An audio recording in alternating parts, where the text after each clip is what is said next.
disadvantaged because we want to be left alone. So we don't want to tell people what to do. We don't want to seize control of institutions. We want to raise our families. We want to have a sort of life that this country that was sort of like it was in the 50s, you know what I mean? We want, and then people always go, oh, what about Jim Crow? Yeah, minus the stuff we didn't like. Right. But we want the barbecues, and we want to have a catch with our son in the backyard. Yeah. And these people are not interested in that. Like when it came to COVID, I was at a disadvantage because all I wanted to do was be left alone. Sure. But the weaponized left didn't want to leave me alone. And so you're at a disadvantage, and I don't think it works anymore to go, look, they all want what we want. They love their kids. We love our kids. There's a misunderstanding.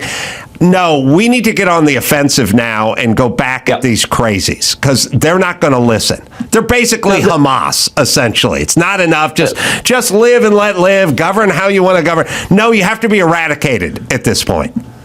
Look, that is exactly right. And this book is explaining it's not just, look, we're not having policy debates over whether the top marginal rate should be 36% or 38%. That matters, but at the end of the day, the fate of the cosmos is not going to turn on that question. This is fundamentally whether America remains a free enterprise system, whether we continue to have our fundamental liberties like free speech. And I will say on the point, Adam, you just made, there are two significant imbalances. One is the radical left uses force to coerce, to silence, to cancel those with whom they disagree. They don't want dissent. They don't want free speech. They want to use power to silence you. On the right, look, we don't want to silence. I don't want to shut Bernie Sanders up. I don't want to shut AOC up. Frankly, I want more people to listen to the idiocies they're spouting and to engage with them on substance. And so one side is willing to use force, whereas the other side, we don't want to use force. We want open and free debate. But secondly, historically, the right, conservatives, have undervalued the importance of ideas. And what I trace in the book is the left, really starting in the 1960s, began systematically seizing the organs of transmission of ideas. And the left stays in power by using, number one, force, but number two, indoctrination. And they always start with kids. It's why universities and K through 12 education are the beginning of all of this. And so we've got to get people right of center fighting. And look, you're doing it on your podcast. You're engaged in the battle of ideas, but most conservatives are more focused on making widgets in North Carolina and going out and running a business and not fighting in the battleground of ideas. And that's how we've let these institutions become captured. Well, it strikes me that all the damage in the indoctrination used to take place on college campuses, and it was always traditionally that way. In the last 10 minutes, somebody on the left went, why don't we just get them when they're 7? It'll be a lot easier. Because I called it, and I called it, when I was talking about COVID, I called it crate training. You have to get the puppies, and you have to crate train them when they're puppies. You can't crate train middle-aged dogs. They won't go along with it. So somebody figured out we got to crate train these kids, and when they get to college, a lot of them have their heads screwed on straight by 18, and maybe their dad was they have a military family. Yeah. They're not going to listen to us. We can't indoctrinate them. But if we can get them K through 12, why not start working on them early? And it seems like a very conscious move happened just in the last several years, just few years, that they went, let's get them before college. Well, look, that's right, and this is an approach that Marxists have had for a long time, and the book begins with me telling my family story. Adam, as you know, my dad is from Cuba, and my father fought in the communist revolution in Cuba. He fought alongside Fidel Castro, and he was a teenager. He was 14 when he started fighting, and my dad was thrown in prison in Cuba. He was tortured in Cuba, and he ultimately fled Cuba and came to America. And my father said, look, the revolution, it was all kids like him. It was 14 and 15-year-old boys. And if you look at every Marxist revolution across the globe, it is almost always teenagers. They're young, they're passionate, they're idealistic, and they don't have life experience. So they're easily deluded. They don't have judgment to recognize when they're being lied to. But a story I also tell in the book is a story my grandmother, my abuela, told me about Cuba. She was a 6th grade teacher in Cuba. And my abuela said that when Castro took over, he almost immediately sent the military into the elementary schools. And the soldiers would go into a kindergarten or a 1st grade, and they would tell all the little children, they'd say, kids, close your eyes and pray to God for candy. And the kids would do so. And they'd open their eyes and there'd be no candy. And then the soldiers would say, close your eyes and pray to Fidel Castro for candy. And while their eyes were closed, the soldiers would quietly slip a piece of candy on each child's desk. That's what Marxism is. It's based on indoctrination, as you said, getting them in the crate, getting them when they're young and impressionable, and it's starting with that indoctrination early, and it is, sadly, it is fully infused universities, K through 12, and just about every other major institution in America. Yeah, you see those cartoons coming out of that Hamas creates for the 5-year-olds to talk about the infidels and stuff. And yeah, there's a reason they're trying to get them at age 5. Something that's been vexing me and scaring me and worrying me, but I'm really interested in your take on this subject. January 6th in the committee, the recent revelations about Derek Chauvin, the officer that was accused of killing George Floyd and so on and so forth. I'm sitting around as an adult and I'm going, wow, you people are willing to railroad American citizens, to take law-abiding citizens and have them rot in prison, and you're fine with it. You're taking a police officer and you're going to doctor things and move autopsy reports around so that this guy will go into prison for the rest of their life. You will take innocent Americans with no criminal history who are peacefully wandering through the halls and attempt to incarcerate them for years. By the way, there was one shot fired that on January 6th. It was a cop. It was a Capitol policeman shooting an unarmed woman in the face. Slap on the hand, no problemo, not interested in him. The CNN's not interested, and neither is the January 6th committee. You also won't let into evidence why this happened, how it could have been prevented. When they start a committee, sorry for filibustering here, but you start a committee, you go, why do you need a committee? And you go, we need a committee so this doesn't happen again. Well, arresting elderly people and throwing them in the hole is not preventing it from happening again. What's preventing it from happening again is finding out the chain of command, how far in advance they knew, who knew, what they knew, and when they knew it before the event took place. That's the way you prevent it. You're not interested in that, but you people who've sworn an oath to this country are happy to take citizens that you know are not criminals and lock them up for your cause.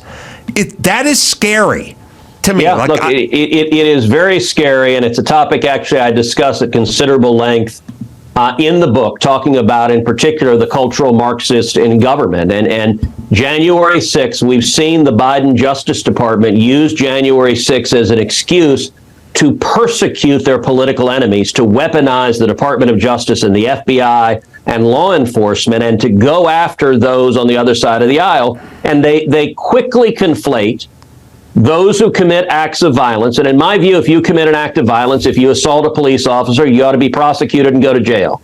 And that's true whether I agree with your politics or disagree with your politics. Acts of violence should be punished. But what the Biden administration does is it conflates the acts of violence of a relatively small number of people with the peaceful free speech of thousands upon thousands of people in January 6th. And they're using it as an excuse to go and persecute their political opponents. By the way, you combine this with what the Biden administration did with COVID mandates in the military, COVID mandates in the federal government, which they used, the vaccine mandate. They threw over 10,000 active duty military out of the military, and they used it, I think, as an excuse to purge conservatives from the military. And this is, for the cultural Marxists, they will use force to destroy their enemies, that weaponizing government, that is an integral part of their strategy. And if we're going to fight back on it, we've got to understand what it is they're doing. And a big part of how you fight back on it is sunshine and transparency, because the ideas of the radical left are wildly unpopular. So, for example, I've had the FBI before Senate Judiciary. I've questioned them multiple times on January 6th, whether they had undercover agents that committed acts of violence, whether they engaged in excitement to acts of violence. They refuse to answer any of these questions because the Biden administration believes they're unaccountable and have no responsibility to the American people. Again, I discuss all of that in the book as well. Yeah, when you really start to unpack January 6th, it's a horrible look for America, and it started as a horrible look from the opposite side of the aisle, which, these radical Trump supporters, taking over the Capitol. But when you really start looking at the footage, and by the way, whether it's all the footage from January 6th or Elon Musk buying Twitter, they protest way too much. What's wrong with releasing all of the footage? You guys hired a Hollywood producer to come in and create a narrative, but what's wrong with all the, there's security issues. I mean, it's laughable.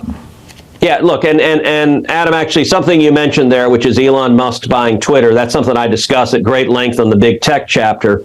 But it's part of, I basically advocate 3 buckets of tools to use to fight back. So every chapter ends with how we fight back, and it lays out concrete steps we can take. And the 3 buckets of tools, one is sunlight and transparency, because the ideas of the extreme left are extremely unpopular.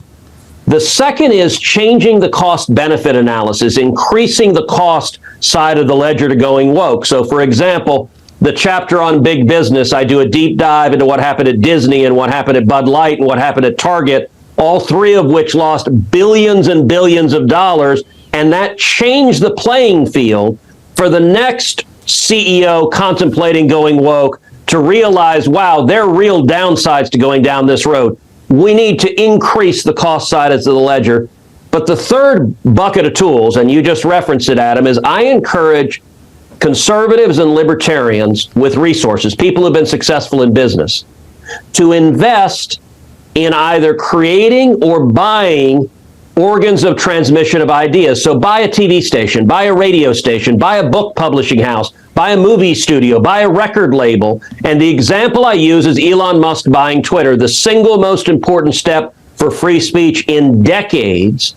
And we need another example I talk about. Several years back, Jeff Bezos bought the Washington Post for $300 million. Now look, $300 million is a lot of money. But there are a fair number of successful people in business who could put that kind of money together. Bezos didn't buy the Washington Post because he's bullish about the long-term profitability of print media. He bought the Washington Post because he wanted to own the commanding heights of public discourse. And we need people right of center to say, we cannot cede this to the radical left and expect to maintain our freedom. And so this book is urging more people to engage in that battle. And Adam, you do it every day on this podcast. You're fighting in the arena of ideas, but we need, with all due respect, 100 more Adam Carollas springing up on 100 more avenues. Yeah, I think my kids would disagree, but I get what you're saying, and I like it, and yeah, we now, and you tell me if you feel this is right. We've kind of hit a saturation point where there are more of these people being created, and I say created because I'm a libertarian. I grew up in L.A. I come from a kind of hippy-dippy, free to be you and me kind of family. I never had these thoughts. I got forced into these thoughts. I had somebody saying, you need to show me your vaccine passport or you can't eat at a restaurant. Somebody started telling me there was no biological difference between men and women. I started hearing all this stuff and I went, oh, now I'm against what you're saying. I was Right. for all this stuff formally. My mom was a hippie. She hated big government. She hated the FBI. She hated big pharma. That's how it worked. Now, and she hated foreign wars. Now, all of a sudden, the left is for foreign wars. They're for big pharma. They're for big government. They're for, we're supposed to leave the FBI and the CIA, look the other way when they're up to whatever the corruption they're up to. This was against every tenet my mother ever had, and any hippie or progressive who ever came before this day thought. And all of a sudden, they flip the script and they want all the libertarians to go along with them, which is insane. And then they label you a far-right Republican, MAGA, far-right with all the labels, and then all the labels keep flying, racist, xenophobic, sexist, whatever. I mean, they're master marketers, but the reality is I haven't changed any of my thoughts on any of these subjects. Look, I think that is exactly right. And it reminds me, you may remember a while back, Elon Musk tweeted out an ideological spectrum, and he viewed himself as center left. And then the second drawing, the whole thing shifted radically to the left. And suddenly he's right of center. He's like, I didn't move at all. Just you people went crazy. And actually another illustration of that. So a couple of weeks ago, I was out in LA and did Bill Maher's show. And I've never done Bill Maher's show before. I met Bill for the first time when I did the interview. And look, I think Bill is an old school liberal. But more and more, I find myself agreeing with Bill. I've tweeted out at least a dozen times monologues that he's done because, for example, he believes in free speech, which bizarrely is forcing Bill in today's world effectively to become a conservative, because believing in free speech is no longer accepted on the radical left. And I pointed out to Bill, I said, look, you've got people from right and left actually talking to each other on your show. That happens on virtually no other shows because the way the cultural Marxists maintain power is they only have one accepted view. Big tech will censor you if you don't say what they want. Universities will... Look, we've got the world has changed, and that has made old school liberals. If you believe in individual liberty, you have common cause no longer with the left, but with the right, because defending free speech and individual liberty is a I think fundamental tenet of who we are as Americans. Yeah, I loved your appearance on Maher, by the way. I thought it was really great. But before you guys, I would love to get your thoughts. We're going to talk about this later in the show. But Hunter Biden is now willing to testify before the House Oversight Committee, but only in public. Do you have any predictions or suspicions or? So, look, I would certainly predict fireworks. I think Hunter Biden, there's an interesting dynamic because Hunter Biden, I think the evidence of corruption is enormous. But even worse, the evidence of corruption of the Biden Department of Justice is much greater. In that you look at David Weiss, the special prosecutor, who deliberately allowed statute of limitations to expire on most of Hunter's worst crimes. And in particular, you look at the testimony, for example, of the two IRS whistleblowers who came forward and said the Attorney General of the United States committed multiple felonies. He lied under oath to the United States Congress. He engaged in obstruction of justice and in particular blocked investigation into Joe Biden's involvement. As you know, I do a podcast every week. I do it 3 days a week, Monday, Wednesday, and Friday, called Verdict with Ted Cruz. We've done multiple podcasts doing deep dives into what is the evidence on Hunter Biden, on Joe Biden. And many of the Democrats and some of their useful idiots in the media have basically decided to throw Hunter overboard. I think they've reached a decision, all right, we can't save him. He's going to jail. But they're circling the wagons trying to protect Joe and say, Joe... Initially, they said Joe never talked to Hunter about his business dealings. Then that was proven to be a lie. Then they said, well, Joe's wasn't involved in his business dealing. That was proven to be a lie. Then they've gotten to, well, he wasn't in business with Hunter. And their talking point is there is no direct evidence of Joe Biden's corruption. There is direct evidence. And so on the podcast, I've walked through at considerable level What I would encourage House members to do, and I will say on my podcast Verdict, I've had both James Comer and Jim Jordan on the podcast for 2 episodes each. And so we did a deep dive with each of them. What I have encouraged them to do and what I would encourage them to do is remember the focus here is not on Hunter. Look, listen, if Hunter were just some poor substance abusing crackhead, it would not be an issue of public import.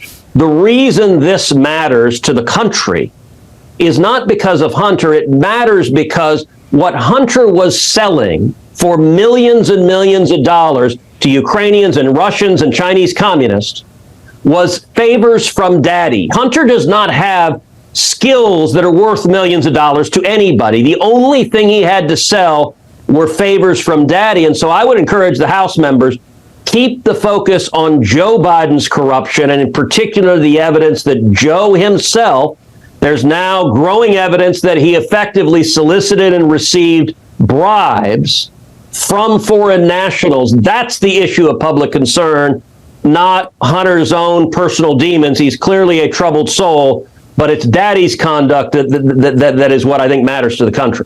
Yeah, and Joe Biden doesn't do himself any favors because he lies so much, and it's so sweeping. I said at the time, I've never spoken to my son about his business ever. I'm like, well, that makes you a bad dad then. Because if my son had a frozen yogurt shop in Pasadena and he came over for Thanksgiving, I would talk to him about how his business is going. But he basically goes, I never spoke to him about his business ever. So it's basically like saying, we're accusing you of murdering your wife. Well, I was in Denver that weekend. I wasn't even in L.A. the day they found her body. And then at some point I go, well, I was in L.A., but I wasn't in the house. And then at some point we figure out you're in the house, and now you have to go, well, I was in L.A., I was in the house, but I didn't pick up the knife. Well, now I don't believe you. And that's where I'm at with Joe Biden. God, he's corrupt. You're exactly right, Adam, and I'll say these are interconnected because the Biden White House engages in lying as a political strategy. Karine Jean-Pierre, the White House press secretary, stands up and lies on a regular basis. Part of the reason they do that is they know that journalism is corrupted, and so the corrupt corporate media will not cover their lies. They are, and I talk about this in the chapter on journalism on the book, which is a decade ago, the media leaned left, but I use CNN for an example. So a decade ago at CNN, they viewed their vision as they aspired to be journalists. If you ask them, they say, we want to be fair and balanced, we want to present both sides, we want to be fair and objective. Now, they were lousy at it. They leaned very hard left. But they viewed a goal of actually presenting the news. I used to go on CNN once a week, and you could actually present a conservative view, you could have a conversation, and it was meaningful. What happened is Donald Trump broke the media, and they no longer view their mission as present both sides or be fair and balanced. They are advocates. They are not just Democrats. They are the left wing of the Democrat Party. Their mission is to protect Joe Biden at all costs, to destroy Donald Trump, who is a threat to democracy in their worldview, and to advocate for the left wing. So I did a whole podcast, for example, that was entitled, CNN is Hamas's Air Force. So is MSNBC, so is ABC. And I went through on the podcast a dozen different, I just played their coverage where they were repeating the Hamas talking points, and Hamas can count on the corrupt corporate media to be part of their efforts. Hamas knows they can't beat Israel on their own, but they are counting on the useful idiots in the media to demonize Israel with the complicity of the Biden White House. And so why does Biden lie? Because ABC News won't cover it on the 6 o'clock news. And so the corruption of media helps drive government into the dishonest and radical left. Last question. You think he's going to make it, or if the polls keep showing the way they're showing now, is CNN and the mainstream media and the Democrats going to just throw him under the bus? Because the day they stop lying for him is the day they've lost faith in him, and they're going to have to get rid of him, and then they're going to start magically reporting on all the stuff they refused to report on through the last 3 years. So I think the odds of Biden not being the nominee have risen dramatically in the last couple of months. And I actually did a podcast about 2 months ago where I laid out, I think there is a very real risk that the Democrats dump Joe Biden at their convention next summer and they parachute in Michelle Obama. And I think you're seeing both elected Democrats and also the corporate media starting to get really nervous about Biden and starting. We saw David Axelrod, for example, float. That trial balloon was significant. And I think that risk is rising every day. And I think we need to be prepared for it. I think Michelle Obama would be incredibly dangerous as a candidate. And so how we fight back on it, you said the last question, so I do want to just make a pitch to your viewers and listeners on the book. The book, which is called Unwoke, How to Defeat Cultural Marxism in America. Let me encourage you, go online right now. Go to Amazon or Barnes & Noble or Books A Million or wherever you get your book. Buy a copy, but buy a couple of copies, which is Christmas is coming up. I think the book makes a great Christmas gift. And so buy a copy for your mom. Buy a copy for your best friend. Buy a copy for your crazy left-wing neighbor to try to beat some sense into him. Or buy a copy for your kids and grandkids so they can understand what it is that people are trying to indoctrinate them with. It's fun. It's interesting. By the way, I tell some war stories about your buddy Jimmy Kimmel. He's in the book and basketball game. Yeah. And as you remember well, playing him one-on-one. But you know what I also talk about, Adam? When I got to the Senate, just talking about entertainment, it used to be part of being in the Senate that you go on the late night shows. So I've done Jimmy's shows, I've done Jimmy Fallon, I've done Jay Leno, I've done Stephen Colbert. None of them have Republicans on anymore. No. Like they all just, and the problem is late night comedy is not funny anymore. Actually, Kimmel read from the book at his show where I said late night comedy isn't funny anymore because you just have angry hosts screaming, "I hate Donald Trump," and that's not funny. And Jimmy turned around and read that, and I said, "Yeah, that's actually true. Thanks for the promotion." He also had a drag queen read my book to little kids, which I actually thought was pretty funny. It was an exception to my comment that late night comedy is not that funny. Well, hopefully, and I don't know, but I think that the left is gone so far left that they've lost logical, normal Americans, and they've created all these other alternative voices and all these other platforms, and they created the reason Rumble exists is because YouTube got nuts, and there's many different examples of this, and I think they've been bitten by their own snake. If I was in charge of them, I should have said, look, we go crazy, but not batshit crazy, because we're losing our audience, and hopefully this is the beginning of a normal society recapturing itself. And guys like you, Ted, are at the vanguard of that. So thank you very much for that. Look, I appreciate what you do every day, Adam. It makes a difference. And we need voices for liberty. Your podcast and other voices out there, it's really important.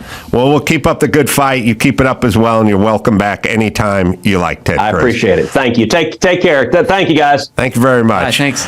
Ted Cruz, everyone. Unwoke is the name of the book. We'll take a quick break. Be back with the news right after this. And now, Alcoa presents Definitely Not a Jew on the Adam Carolla Show. Dateline, Orem, Utah. During a traffic stop, a 27-year-old man's wallet was searched. In his wallet, police found a decayed, severed finger. Definitely not a Jew!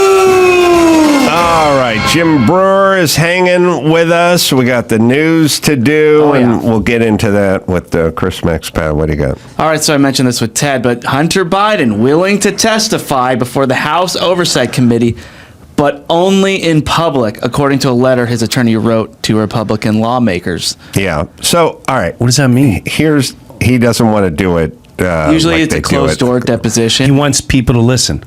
Well, first off, we don't know that he wants this or he's just doing some saber rattling, like what you want. So when you're in a disagreement, I don't know, you and I owned a pizzeria together, right? Yep. And I wanted the pizzeria and you wanted the pizzeria and we were arguing legally back and forth. Right. At some point, I could say, you know what? Let's just sell the pizzeria then. Just sell it. Let's just sell it. Right. Now, I don't want it sold. I'm seeing if I can fuck with you. I'm seeing if you go, oh, all right, hold on, let's just agree to whatever. I don't want to sell the pizzeria. I don't want to sell the pizzeria either, but there are tactics where you go, let's just do it, then do it, which could be what's happening. I don't know. The thing that's crazy about this whole Hunter Biden. Okay, there's problems. There's a lot of issues here. The problems is the people that should be looking into this were also the people who ran cover for it. So you're saying to the DOJ and the FBI, why aren't you guys looking into this? And it's like people like going, mobsters. why doesn't CNN say they're sorry about being wrong about everything COVID? It's like because they're reporting on themselves. Right. They're reporting on themselves. So the DOJ and the FBI can't look into something that's going to out them. They're going to get outed first. So it's the gangsters go against gangsters. That's basically we need the gangsters to look after the gangsters. We're basically saying you are, you're the night watchman. Yeah. You know what I mean? And you're in charge of the warehouse, and the warehouse keeps getting robbed. And the reason it keeps getting robbed is because you're getting paid off and looking the other way. And then what we keep saying to the night watchman is, can we look into this? And the guy's like, well, I can't really look into it because I'm the reason it's getting robbed. Right. So, and you want me to look into it? I'm the guy who's taking the money. Right. So I'm the guy running the DOJ, Department of Justice, and the FBI are the ones who are running interference for Biden. Right? So Correct. How are they going to look into themselves? Now, haven't they all been caught at this point? I don't go in that depth of facts and trying to figure it out, but haven't it? The thing about, you don't really, I'll give you the layperson's version of it. Yep. I have no business with my dad. No business. And I know many, many people who have no business with their dad. But there is, and when I say I have no business with my dad, there's no business. But if you started pulling out checks, we're like, well, here's a check you wrote your dad for $50,000. Right. But it said reimbursement. I'd be like, oh, well, that was just the one check, Well, here's a bunch of emails with you talking to your dad about business, And here's a bunch of pictures of you golfing with your dad and his business partner. How could, if it either exists or it doesn't exist, you know what I mean? It's like when they accuse someone of being a pedophile, and then he goes, I'm not a pedophile, and then they go, we found some pictures on your laptop. Those guys looked younger than they were. It's like, you're either in or you're out. Right. You know what I mean? You could accuse me of being a pedophile all day long and search every device I have. There is nothing. Right. There's nothing. But it's not some stuff, Right. and then a little bit of this, and then, somebody else came forward and said something about something. You know what I mean? It's like there's Henry Winkler and there's Weinstein.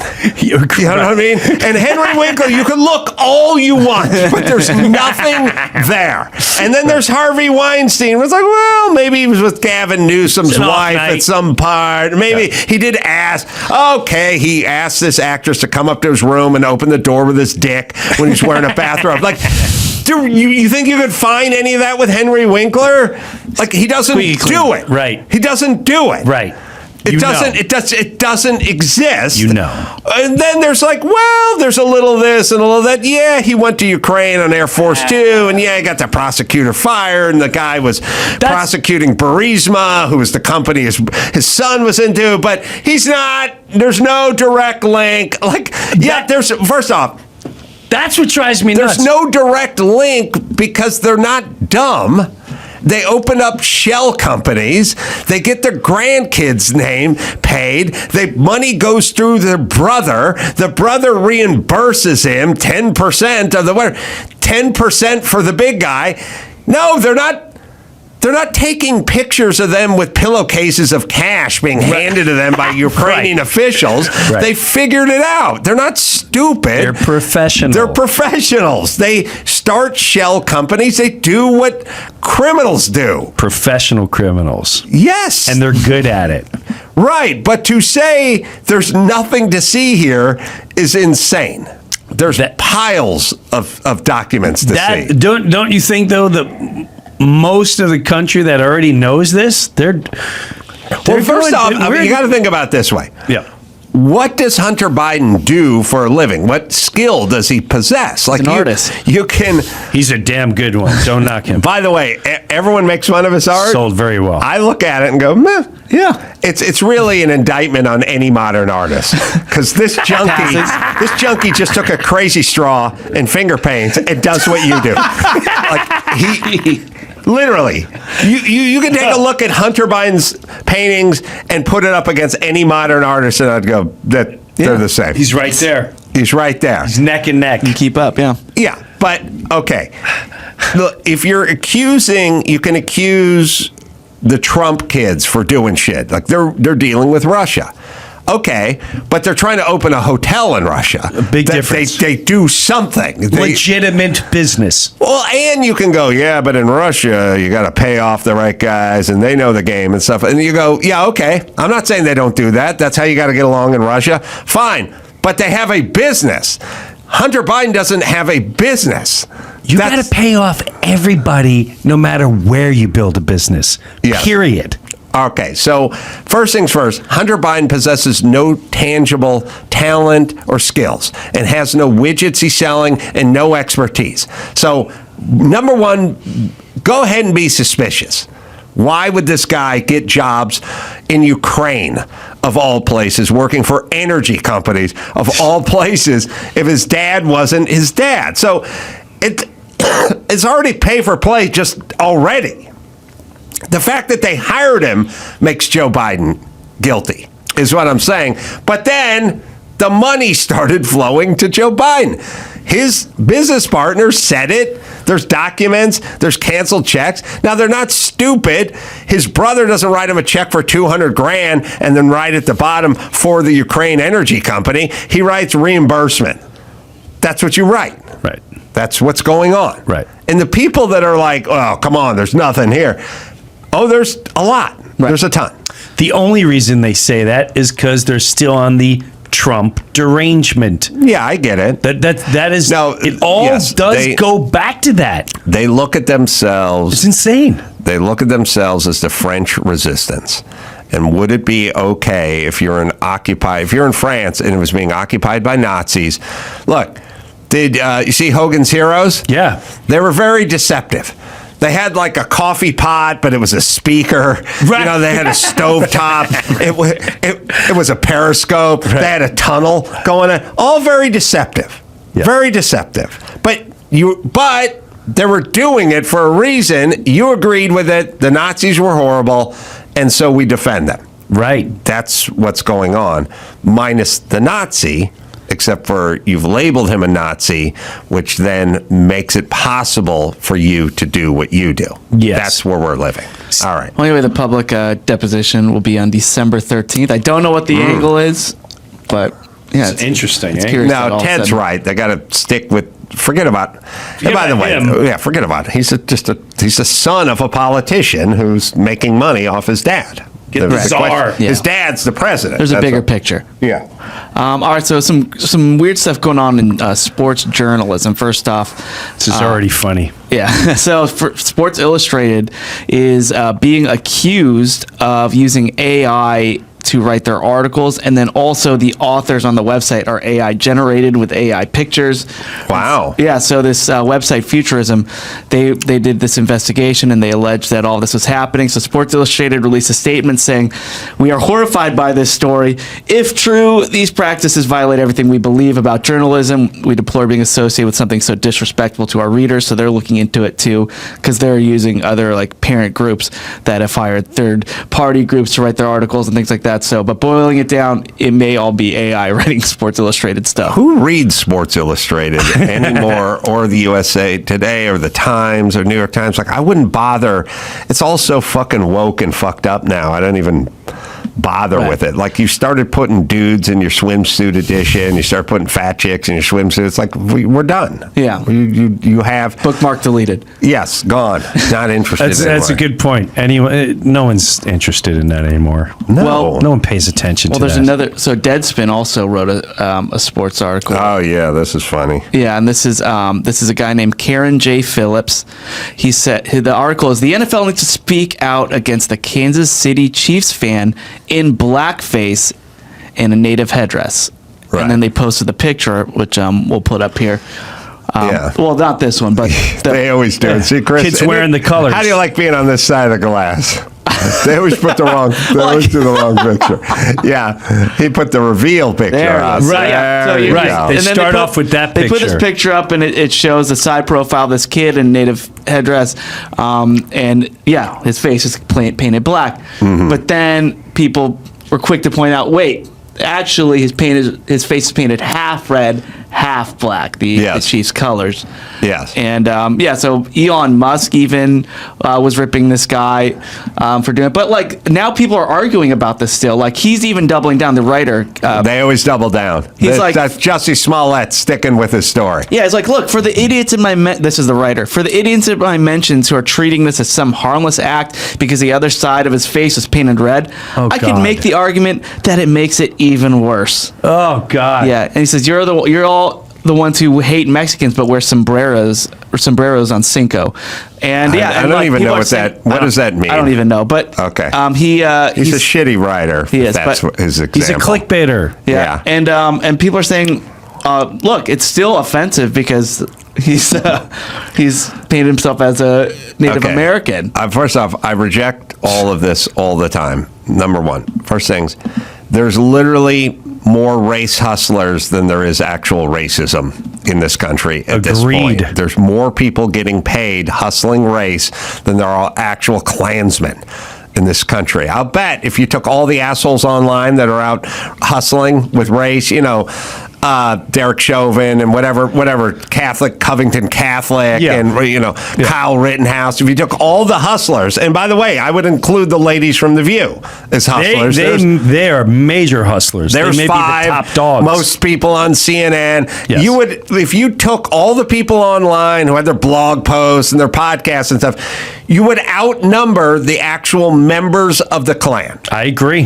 That's where we're at now. There are more physical race hustlers than there are actual members of the Klan. Like, I don't even know what the Klan membership is, but every third fucking Yenta and jackoff on Twitter is a race hustler at this point, including this guy whose name we don't even know from Deadspin. I mean, never heard of, is what I'm saying. Number one. Number two, you name your team after either animals that are sort of majestic, or that you see you do a lot of lions and bears and jaguars Right. and things like that, and you do chiefs and warriors and stuff like that because you look at them as fierce competitors. Correct. So it is a homage to the Chief. group. Yes. It's the head mother. You want to hear some of this article? Let's just read. Let's yeah. hear what Karan said. Let's hear it. Who's a black dude, right? Yes. All right. It takes a lot to disrespect two groups of people at once. But on Sunday afternoon in Las Vegas, a Kansas City Chiefs fan found a way to hate black people and God. the Native Americans at the same They're time. so Hate them. poisoned. They're so poisoned. The little kid know. couldn't wait to hate. Yes. It was as if John Gruden's emails had come to life. John Gruden's stuff was like Oh my G-rated. John Gruden got thrown under the fucking bus. Made made fun of some guys who had big lips or This guy's something. computer should be hacked and Such looked a at. douche. Yeah. The image of a Chiefs fan in blackface wearing a native headdress during a road game leads to so many unanswered questions. Why did the camera person give this fan the attention? Why did the producer allow that camera angle to be aired at all? Is that fan a kid, teenager, or young adult? Despite their age, who taught that person that what they were wearing was appropriate? The answers to all those questions lead back to the NFL. By the way, let's talk about appropriate. The guy used to show up, Barrel Man in Denver would show up with just wearing a barrel with suspenders. There's the guy from Carolina would dress up as like Mr. Heat Miser. Have you looked at the Raiders Nation and see what those fucking gargoyles are wearing? Nobody goes to a Raiders game wearing anything appropriate. Number one, but his team is called the Chiefs. And so he's wearing a ceremonial headdress that a chief would wear. And he's wearing the colors of the team. People were defending this writer too, saying, "Well, it was an away game, though. He shouldn't be going to an away game dressed like that." Jesus Oh my Christ. God. This guy's such a fucking idiot. While it isn't the league's responsibility to stop racism and hate from being taught in the home, they are a league that has relentlessly participated in prejudice. If the NFL had outlawed the chop at Chiefs games and been more aggressive in changing the team's name, then we wouldn't be here. There's no place for a franchise to be called the Chiefs in a league that's already eradicated Redskins. The Chiefs is like the Generals. It's like it's just a rank essentially of people. Number one, number two. God, is this guy right for sports? Is this a sports publication? Deadspin. Isn't Spin like a? Deadspin's like all It's everything, but It's clickbait. All right, we write in the end zone. We have end racism. Do you understand? They're manufacturing racism now. Yes. They're manufacturing Yes. it. We're nuts. It's 2024. We never stop talking about racism. So much to the point, every player on the field is black, and they celebrate in the end zone under a 5-foot banner of a thing on the floor that says "end racism" on all their helmets. But yeah, this guy's like, they relentlessly participate in prejudice. This guy's a fucking boob. This feels like it was written by AI. Yes, It could be that guy. May be AI. yeah. We're so fucking. We're such idiots. But the fact that people even give it attention is mind-boggling. I know, but this it's what you say. It's produced. It's all well manufactured and produced. The point is they're getting so far over their fucking skis now that this kid's going to sue. That's what everyone is encouraging. That'd be great. It is, yeah. Covington Catholic guy sued. Whoopi Goldberg, the aforementioned Whoopi Goldberg's got to pay Kyle Rittenhouse for calling him a racist. Like, these people are going to start getting sued, and once they get sued, they'll shut the fuck up. Yeah. They'll do what Bud Light did, which is, hey, Dana White, we got $100 million. We're going to take it away from the he-she and drop it off in the octagon. That's right. Because they care about money, and that's how it's going to work. And I hate litigious people, but if it'll shut these people up, then we got to do it. And we're going to have to do it with the businesses that got shut down by COVID and all the fucking government overreach and all of it. They need to be sued. Yes. So they stop. The biggest movement in years in civil rights. No bus. They put them out of business. We're not riding your buses anymore. Put them out of business. Whoa. It baffled. That's the only way to do it, is put them all out of business. All right, one more. All right, well, Jim, he just moved to Florida, so let's do a fun I love Florida. Go ahead. You can say what you want about Are you in Florida. Naples? Yeah. Oh, love it. That's a It's great so nice. I didn't realize I normal. was that poor till I moved there. Yeah, it's a lot of rich people. Holy shit. Yeah. That's some serious cash. Well, police just arrested a Miami woman on aggravated battery charge over the weekend after they said she stabbed her boyfriend in the eyelid with a hypodermic needle during a domestic dispute. The eyelid. Yeah. She was 44. She said her boyfriend of 8 years, they had been in an ongoing argument about him looking at other women, and that escalated Saturday. Wow. Yeah. Wow. The report states that the man went to lay down on the couch, and she jumped on him on top with 2 rabies needles that were for their dogs. Wow. It's a passionate woman. Yeah. I respect that.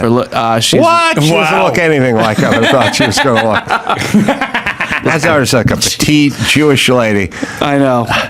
Yeah. So anyway, she then left after realizing what she had done. The man required treatment at the hospital. She was jailed on a $7,000 bond after a judge found probable cause to charge her with a second-degree felony. But just, no looking at other women now. Yeah. Well, She seems insecure. Yeah. Well, she's not great to look at. I want to see the guy.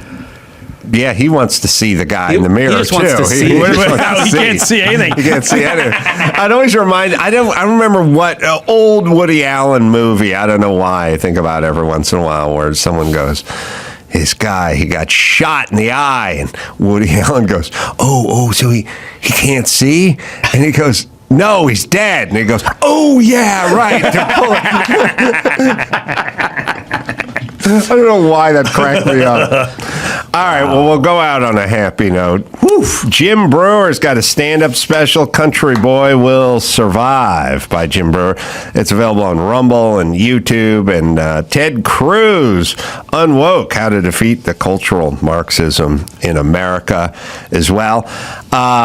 Me, Fargo Theater, doing stand-up. That'll be tomorrow night, one show there. Then Nashville, going to Zanies, doing 4 shows there, Friday and Saturday. In Huntsville, doing stand-up in Alabama, doing a bunch of shows there on Sunday. Just go to adamcarolla.com for all the live shows. Until next time, Adam Carolla for Jim Brewer and Ted Cruz and Chris Maximana saying mahalo. I think The Rock did that in Fast and Furious like 7 or something. He literally flexed himself out of his cast.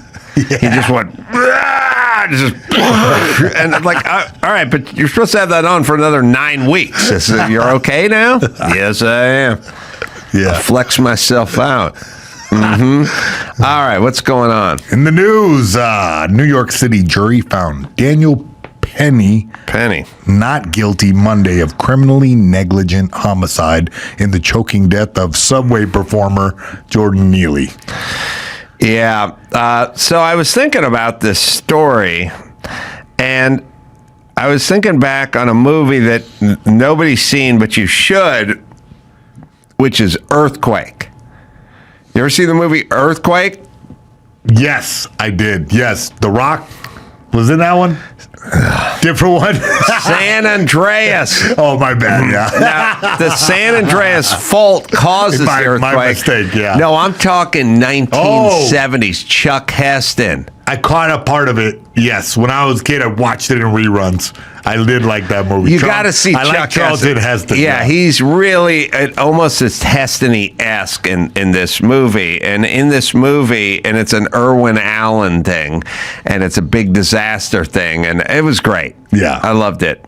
And so, every time I saw Daniel Penny, and we can find a picture of Daniel Penny, the blonde guy, fit, curly, sort of inexplicably curly blonde hair, and an ex-Marine. I started thinking about a character in Earthquake, and there was a character that was in Earthquake that was, and I don't know, I mean, we can figure this out. Marjo Gortner, character actor, did tons of stuff in the 70s and 80s and all that stuff. In the movie Earthquake, they made it really weird. He worked at a supermarket, but he was a reserve. Mm-hmm. And he was an Army Reserve guy. And he had these guys in his building that were like old school Italian punky kind of thuggy guys, and he'd come home from work and they'd razz him and they'd make jokes about him being gay. Back when, that was a strike, back before the Hilton and Burbank had the hate-free zone, when it was on. And they would make fun of him like, oh, gay guy. Hey, and they're like sitting on the stoop, guys. Yes. Like three guys at paisans. And, hey, where you going, gay guy? Hey, come back here, pretty boy. Like stupid movie thugs. Sure. That don't really exist. One-dimensional. And never pose a threat because they never get off the fucking stoop. They just sit there the whole time making fun of people that walk back and forth. Yeah. So he goes in there. But when he goes into his apartment, he's got a lot of pinups of like bodybuilders, like greased up bodybuilders, which, listen, as a 9-year-old struggling with his sexuality, I was sort of like, wait a minute, he is gay? Or they're making fun of him? They're calling him gay? Or he is gay? Or he likes bodybuilding? Or something. There's a very weird, sort of confused sexuality about his character. Then his character has Daniel Penny hair. Like Marjo Gortner looks like Daniel Penny in real life. He has the curly hair, but in the movie he puts a blonde, weird Marilyn Monroe wig on. I don't know. Show me a picture. I was wondering how this connected. It's gonna connect. So it's gonna perm. All right, now. We have him in his stupid wig picture when he's in the National Guard, but there's the picture of Marjo Gortner in his regular hair, like his headshot, which I'll show you, which is Daniel Penny. Like they're the same dude. And Daniel Penny was a ex-Marine guy who turned into sort of vigilante. Marjo, his character was when the earthquake broke out. Do we have Marjo? Yeah, no, that's him. Oh, yeah, I saw it. It's the Daniel Penny of his day. He had the same weird. You didn't see guys with the blonde naturals. Curly locks. Yeah, but that's who he was. So I kept looking at him, and then I kept picturing him in his outfit, in his uniform. So you know what he did in the movie? The earthquake broke out, right? Yeah. And the thugs who hung out on the stoop, they went out looting. Yeah. And then he went and got his military fatigues on and his gun because he was a reserve. Yeah. And this is an emergency. Yep. And for some reason, he put a fucking wig on. I don't know why he did that. I mean, a weird blonde wig. The actor had blonde hair. I don't know why he had to put a Doris Day type wig on. And then he went out, and guess what? All the guys have been calling him a homo. He caught him looting. And he's like holding this M16. He's like, by law, I get to shoot looters. Oh, what? And they're like, oh, hey, man, we're just kidding about sucking dick. Like it was a weird scene to put in your movie, and he was a weird character, and I don't know why we had to weave in his not gayness or sort of weird sexuality into it with the wig and the greased up bodybuilder guys. But anyway, Daniel Perry. I know I'm not the first guy to say it, but he is the Marjo Gortner of his time. Yeah. Right. Everybody's been saying his that. name in the movie? Jody Jode. No. Oh, my God. Oh, and they'd be like, Jody, that's a girl's name. But, okay, why in his apartment did he have dudes on posters and stuff? And, can you find the scene where they're, like, making fun of him after he comes home from his shift at the Hi-Ho Market? They follow him, like, up the stairs. Like, also, I'm always curious who the unemployed guys are who just sit on staircases. They sit on cement stairs all day. On the off chance some homo walk by and I get to yell something at him. Like, you're 31. Shouldn't you be pursuing something?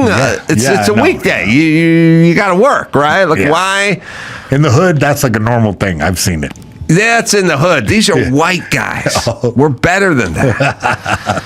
Yeah, they're making fun of him. He comes home. He goes up the stairs, and when they go into his apartment, bodybuilder guys, posters everywhere, all greased You know, a up. lot of movies, especially back in the day, seemed like they had like a thinly veiled message, like, "Hey, if you're gay, don't worry, one day you'll get to have an M16." Like it was a weird comeback kind of story. This is a Irwin Allen big disaster type film But they can from the sneak it in there. 70s. I didn't fly under my radar. I was bumped. I was bumped by it. The only time I'd ever heard of Earthquake was if you go to Universal, right? Yeah. They made the ride after the movie. Yeah, and then they're like, "That's from Earthquake," and I was like, "What's Earthquake?" Yeah.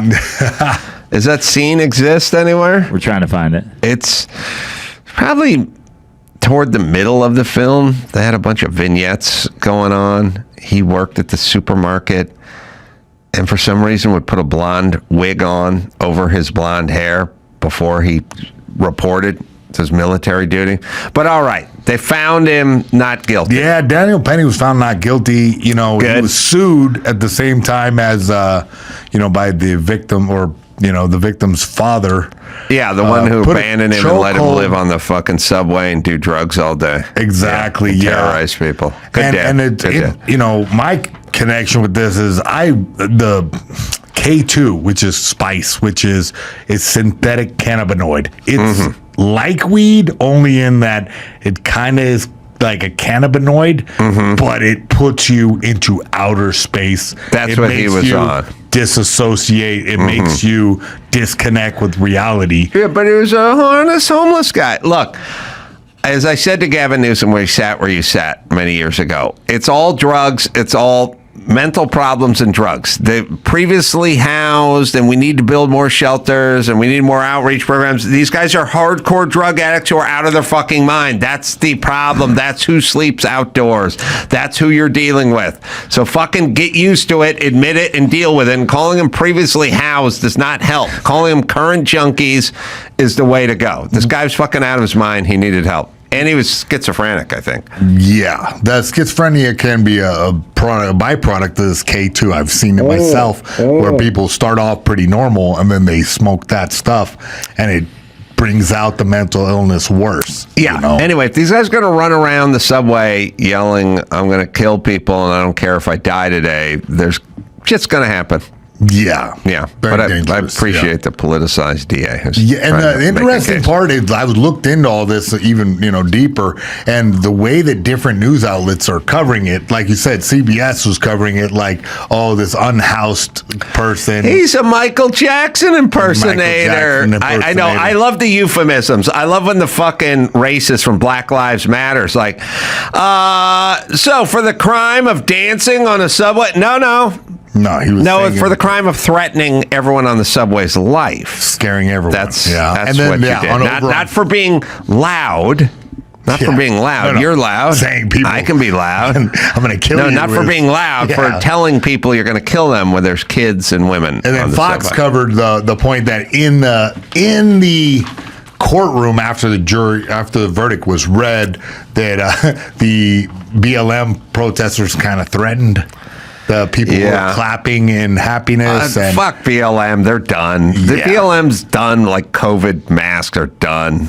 Like trans shit is done. It's just all done. It's all, you guys are done. You got to move on to a new grift. You have to find a different way to make money off of people by victimizing them. You're done with this particular grift. Could have kept it going longer, but you fucking bought houses and shit in Topanga. Yeah. Man, I wish I could drive through Topanga. Yeah. Those are the days. I wish I could take Topanga down to PCH and turn right and go home. We cannot. Oh, you mean because of the fire? That is correct. That chick from BLM bought a house in Topanga, and Topanga is the motherfucking whitest place in the United States. It is much whiter than Beverly Hills or Hancock Park or any hoity-toity neighborhood, even Malibu. Specifically, Topanga Canyon is probably the whitest per capita area, and you chose to buy a $6 million house in Topanga. But yet, what's the problem with white people? And why not just buy a place, in Compton? We can be around your people and be safe. Where you don't have to feel like other or deal with people that are scared of those who look different than them. All right, where's that clip? It's got to be somewhere.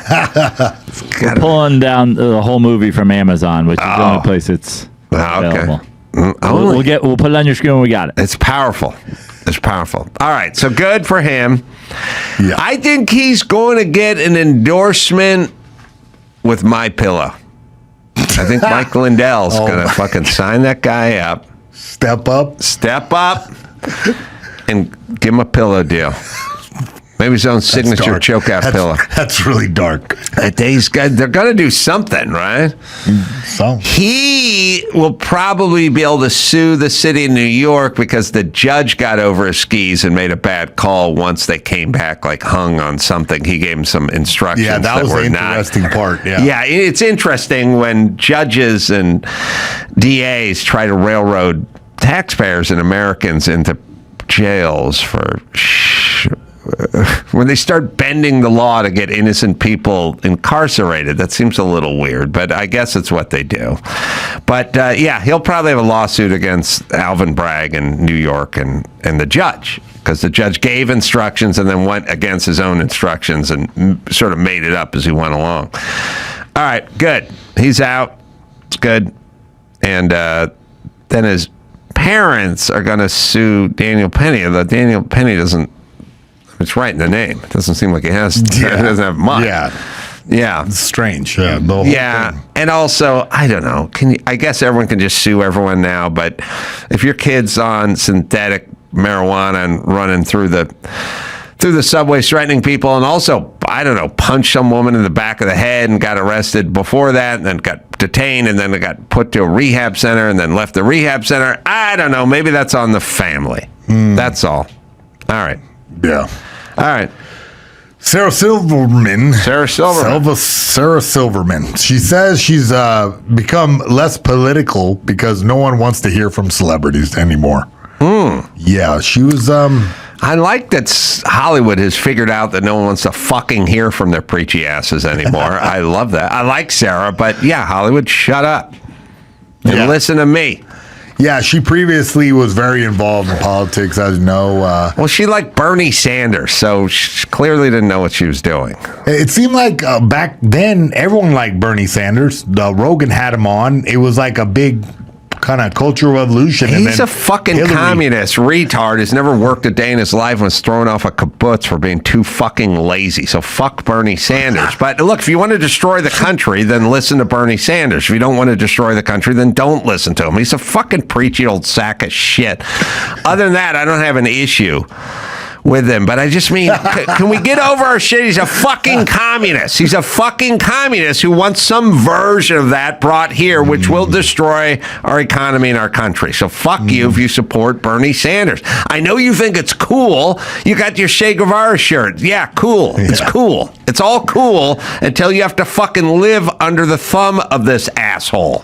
So fuck him. And don't these people ever die or go away? Do they ever retire? They just, Bernie Sanders, I'm going to be 87 years old, and then I'm going to turn on the news and Bernie Sanders said today. I'm like Pelosi, Sanders, Biden. Like, do they ever?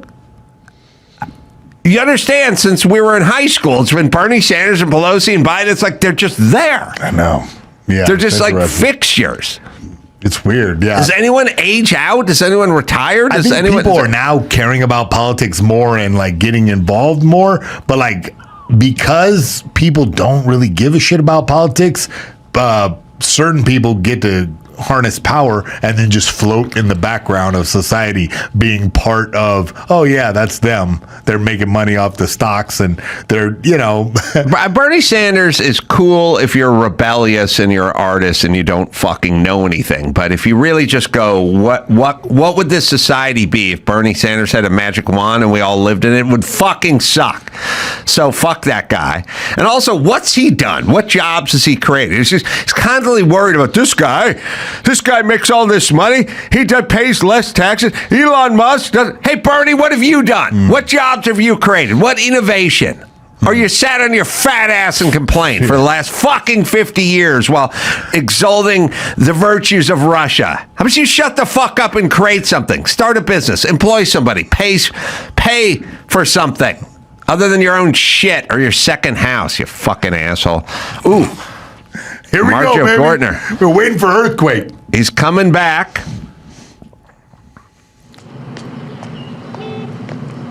Where's them cantaloupes? We asked you for some free cantaloupes, Jody. Say, my friend, what kind of friend are you? Still playing Soldier Boy, Jody? That's right, we saw on television. Where you gonna go play Soldier Boy?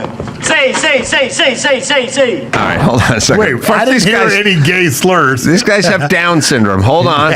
Hold on. Number one. You know what's funny? The bullies, and you know this better than anyone, the bullies in movies, it was like Fonz. The Fonz was this way. Kelly Leak from the Bad News Bears. The list goes on and on. There was like Chachi's cousin from Joe. The tough guy, Squiggy and Lenny. The tough guys won about 145 pounds and gave away 4 inches of height to regular dudes. Like, hey, tough guy. Henry Winkler's a miniature, he's small, not well-built man, and Kelly Leak, like the tough guy from the Bad News Bears, was the smallest, skinniest guy on the diamond. Why do they get to be the tough guys? You know what the answer was? They smoke, which gives you an advantage in the ring, right? Right? If you can ride a dirt bike, if you can ride a motorcycle and smoke, you beat the shit out of any MMA guy. I don't care if fucking Brock Lesnar shows up. You put that cigarette down, put the kickstand down, and start whooping some ass. Flick it in his face. I'm pretty sure Kelly smoked while riding. He smoked while riding. Yeah. Every bully was smaller than this guy. And they're just sort of weird central casting white guys. Yeah. So this guy's apartment is filled with like war memorabilia and machetes and weight. All right, it's a little creep. I thought when you said, "Oh, he had a wig," like that was his choice for the role. No. He's got a wig. Did he put it on like in the movie. Yeah, he has like the wig on. Why do you need to put Doris Day's blonde wig on to go out and provide protection for the community? All right, they didn't go homo here, but hold on, there may be more. I don't know. Build himself like a locker. Oh, okay. There's women involved. Got a naked chick, well, semi-naked poster chick. Yeah. There's gonna be some workout. I don't know why he's fixing his hair and then putting and I don't know who he's supposed to be. He's got Nazi memorabilia. Yeah. He's got Vince Durando working out. These guys come in. What? What? Was it true that blondes have more fun? Got a wig. What's Lenny Kravitz doing that? Yeah. There's white Lenny. All right, pause. If that guy wasn't known as white Lenny Kravitz, I don't know. Okay. You have cop sunglasses and you didn't button your shirt all the way up. It doesn't make you tough when you're 5'9" and 162. I want a jean jacket like it this used guy. to just be like, listen, why can I kick your ass? I own boots, I smoke, and I have a dirt motorcycle. Yeah. So look the fuck out. All right, wait, go back. They're calling him homo. Oh, yeah. Oh, yeah. Say, Jody, you fag. If I know you was a Wait fag, a minute, go back a little bit. I want you to apologize to me, Joe. Gotta beep There's that. definitely a sexual component to this movie.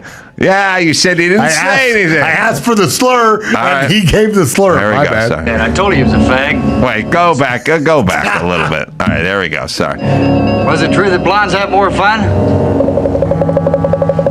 Oh, no, look at that. I told you he was a fag. Say, Jody, you fag. if I'd known you was a fag, Jody, I'd have been up here before. Could've Hold used on, the money. pause it. I'm 9.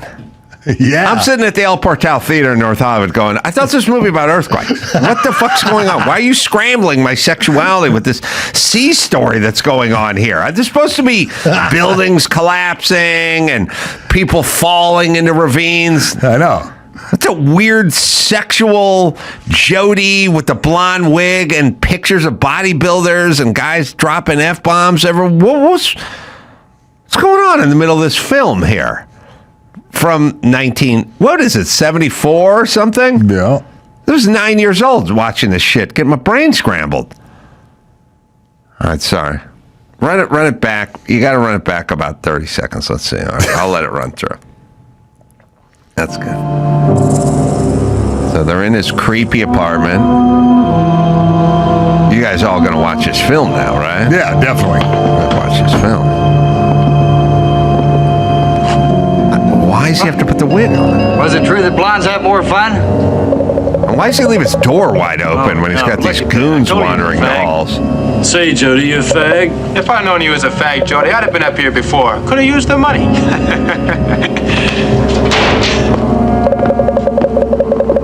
All in. Hey, Right, left, right. Let's decorate the warrior. Dumping trash on it. All right, hold on a second. Does his room have a door on it? Like, why wouldn't he shut the door when he walked in? No, this is like a rooming house. I just It's a figured rooming it out. house? It says rooms for rent. I did see that, but he did enter his room. Even rooms for rent have doors, right? Yeah, he has a door right there, clearly, but I don't know. He just Shut the door before you put the gay wig on, Jody. And then I don't know, who are these guys, and what's it take to get thrown out of this house?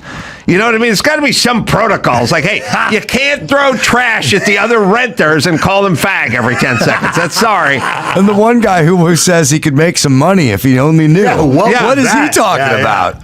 I think it was just assumed. Okay, hey, I'll give me $20 and I'll blow you, yeah, bro. he's gonna pimp you out. Yeah, you could go up. You could walk onto Geffen's yacht back then and just go, all right, I'll give you $20 if you suck my dick. Robert Geffen would go like, okay, man, I got to do it. It's boarding like houses in the 70s employed guys to make sure no gays rented a room. Oh, these guys. And I like it because they got the wigger guy, they got the rhinestone country guy, and they got kind of the longshoreman guy. Like they have the three thug. Yeah. They have the Prototype. three stratus of thug. These guys have nothing to do with one of each other. But I look at the wigger guy with the huge fro and call him, drop some F-bombs if I were these guys. Yeah. But anyway, these guys hang out at a boarding house just waiting for people to return from work and then attack them verbally and throw trash at them. And then the internet, according to the internet, he put on the short blonde wig to cover his longer than army regulation hair. Oh, okay. Yeah. That makes no sense to put more hair on. Oh, I get it. Hey, hair. His Dorsday wig is every bit as long as his natural locks. Yeah. All right, so they throw a trash can at him, and he leaves. He gets into his... And again, I like unmotivated anger. You know what I mean? The guys are just like, I gotta get this guy. He gets in his Cortina. Quit looking around. Or his Corvair. No, it's a Corvair. That's a Corvair. It's a convertible Corvair, rear end, unsafe at any speed. Yeah. And drives off. Now, the motion in this model was programmed. So anyway, then the earthquake hits. Act 1. What a classic. Oh, you know Act 1. Chuck Heston's an architect, right? And they're like having meetings with him. And they're like, listen, we saved a ton of dough by skimping a little on some of the engineering. And he's like, damn it, man. Those calcs were worked out in advance. If a 7.3 hits, we're all going to be dust. And it's like, hey, don't worry about it, man. We saved good money on the building, but just cutting a couple of corners. And you know what's going to happen to that guy in that fucking building, right? Yeah. Well, there you go. I know everyone's talking about Daniel Penny now. Yeah. And Marjo Gortner. Yes. Later on, does he shoot those guys? Later on, oh my God, Ace, those thugs are looting, and now the fucking worm has turned, right? Yeah, because he sees those guys. Those guys' business model is: we're going to sit on the stoop of this boarding house until a disaster hits, and then we'll loot. That's when we make our money. So. It's a very specific strategy. Yeah, they catch them looting. He catch him, and they have to kiss his ass now, right? You know, psycho. Thanks for that. Oh, maybe they didn't steal these necklaces and things. Maybe they're just Bags that like to dress up in women's jewels. Got any dresses in the car? No, Jody. Well, I guess we'll have to shoot them. Hey, wait a minute, Jody. I was telling these guys just today to lay off. I swear to God I was. Ask them. Yeah. Ask them. Sure, those naked guys on the wall, that didn't mean nothing. We knew that you lifted weights and all that crap. Scum like you think you can get away with anything. Push people around when you want to, steal when you want to, make fun of men who have to work for a living, huh? Not today. Hey, come back, you guys. I was only kidding.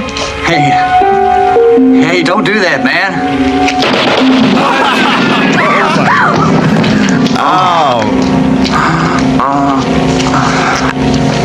Not like back in the store, is it, Miss Amici? No scrawny bitches coming in asking for double green stamps 2 days after the special's over, huh? None of that stuff. He works in a supermarket. Unhinged. I want this whole patrol area quarantined. I No gotta civilians ought to be allowed believe. through without being questioned. Can't tell, they might be looters. What about the people trying to get through to Wilson Plaza aid station? I like that this guy's kind of No other clear streets okay around with here. it, you know. Out. All right. I gotta believe his commanding officer would frown a little upon Shooting at down on you, just dropping like 22 rounds into three guys who are just standing there. Yeah. You know, that guy stole a necklace. All right, here we go. Also, I like that the guys took off and then he went, "Ah, it's just kidding," and they're like, "Oh, thanks, yeah, I get it." Well, and what's in it for them to like? Why'd they turn around? What's with the change of heart? Well, that's the rules of engagement. They're coming back at you. They're coming right for me. There's a lot of F-bombs dropped there. A lot. I had to clean that up for YouTube. Remember, I got a picture 9.5-year-old Adam Carolla sitting at the El Portal Theater going, what is this? Is this what adulthood is like? Yeah. Do I have this to look forward to? Is this going to be my life? Who took you to that? I would just You turn went in by bottles, yourself? make money. And, Nice. yeah. But am I going to be the guy sitting on the brownstone stoop, or am I going to be Right. the homo up in the unit putting the wig on? people. Like, which one am I going to be? Richard Roundtree was in this movie as well. Shaft. Well, was I in didn't this- know that. Shaft, yeah. And, oh, God. Oh, I just told you, but I'm sleep deprived. But from Bad News Bears. Oh, yeah. coach. Well, would this be on the list? Huh? Walter Matthau. Walter Matthau. So would this be on the list? Like, you know how you do the most 80s movies? Would this be on the list of the most 70s movies of all time? It's pretty. Top 10. It's pretty much because Chuck Heston was having an affair with Karen Black, who was in all sorts of 70s movies, and Chuck Heston's wife was a big star siren. You know, these people have these big movie careers in the 50s and the stuff, and then they'd end up on a sitcom or they'd end up in some shitty earthquake movie or something. But his wife, you'll know immediately, or she's up on the bill, whatever, up there. Chuck jogs in a jogging suit back when they had jogging suits, not like sweatsuits or sweatpants, jogging suits, like this $6 Million Man, you know, like he ran in a jogging suit. All you have to do is name the first 5 people in this cast, you know. Ava Gardner? Ava Gardner. There she is. Ava Gardner. Come on. You don't know Ava Gardner? Ava know. Gardner. Frank Sinatra's Guma. Come on. I mean, Ava Gardner is the most beautiful woman in Hollywood and all that, and now she's just doing this. She's playing this like alcoholic wife of whatever. The 70s ruined everything. Oh yeah, George Kennedy is in it. Yeah, they're all Victoria Principal's in it. Yep. I mean, it's who's who. Oh, Lauren Green. Yeah. We got to watch this film. You're going to have to watch this film. I'm into it. Yeah, Marjo Gortner is in it. I don't even know. All right, we're done. We got it. You got another? We don't need another story. We've done all you could do. Yeah, we'll save this one for next time. Mark Joseph is here. The book, Making Reagan, is out as we speak. with Megyn Kelly doing the forward as well. Rotten Tomatoes, you're going to tell us? Well, I was just going to tell you guys that we've applied to Guinness World Book of Records for the official status as the greatest gap in the history of every movie ever made between critics and people who watch the movie at Rotten Tomatoes. It's 98% filmgoers, 18% critics. 80 points. The previous record was 65. Not that I keep track of these things. No, I've been... Listen, Dawson's been around long enough. You can remember 10 years ago me saying Rotten Tomatoes is broken. Yeah. It's broken. And you also remember all the assholes around me explaining that I was paranoid. Yes. And if I wanted a higher score, I needed to make a better movie. And I was like, it's no longer about the product. It's about how they feel about the subject or the filmmaker. And I told everyone that, and they told me they tell me what they tell me about everything. You don't know what you're talking about. And then I have to wait, and then they never apologize for being wrong. But it was 10 years ago, I was saying, listen, it depends who's making the film and or what the subject of the film is, and that weighs heavily into the review. Now, to be fair, in a weird way, at the beginning of Rotten Tomatoes being corrupted, which, by the way, who are you talking to? I've made 7 films. None of them have gotten to Sundance. I made films about the first black race car driver ever with Robert Redford, who's Sundance, from Butch and Sundance. I made a movie about Paul Newman, of Butch and Sundance, of Sundance Film Festival. There are 98% on Rotten Tomatoes all the way across the board, all rejected. I submitted my movie, The Hammer, and the guy said, we don't like Adam Carolla, so fuck off. So I'm not making this stuff up. It's what happens. And you guys live in some world where I'm supposed to make a movie that's better. The average score on a Sundance movies at Rotten Tomatoes is 51.5 or something. My average score is 87 or something. So what do you mean make a better product? This fix has been in for a long time. But here's what's happened now. Rotten Tomatoes, all of their film critics were, I would say what I say about Fauci, compromise. They went to college and were liberal arts. They became film critics. They're a self-selecting group of liberal people who cannot help but mix their politics with their profession, just like they can't do it when they work at Starbucks and they fucking yell at you to put your mask on or something like that. Like they can't stop themselves. So they did it. Now, the audience remained in the dark and sort of unmobilized for the first 5 years this thing went on, maybe 8 years, because Dawson, I've been complaining about this for 10 years now, and the audience just sort of went, I don't know what's going on. So the audience score didn't change. Right. The critics score dropped. Now the audience has caught on and went, fuck Snow White. So now it's the Hatfields and the McCoys. Yeah. You have the lowest, and look, I'm not saying Reagan's not a 98, but some of that is a pushback against what they're doing. So maybe if everything was as it was 20 years ago, maybe the audience would have been 86 or something. But there's a percentage of the audience that is actually fighting against those people. Well, now, listen, a little breaking news. I just out of my own curiosity, I began to call around because I don't mind a 47, but 18 is a little low. You know, you and I were 47 for No Safe Spaces. 47 is a good number. 18 is a little low. I found that I called 2 organizations who review movies. They're very religious organizations, but they're very legitimate, millions of viewers. They are not counted because of their organization's position on LGBT issues. Oh, right. So there you go. So they're out. So you got Hank in his mom's basement in Cleveland is counted, and this group with millions of followers doesn't count. So. Yeah, the other thing that'll fuck you up too, and I know you want to weigh in, Dawson, but listen, hold 1 second. The other thing they're going to have to fix is is it IMDb? Where's the other critic? What's the other? There's ratings on IMDb. Is it IMDb? Yeah. So I'll have something on IMDb, and it'll be 30% 10 stars and 22% 9 stars, but then it'll be 46% 0.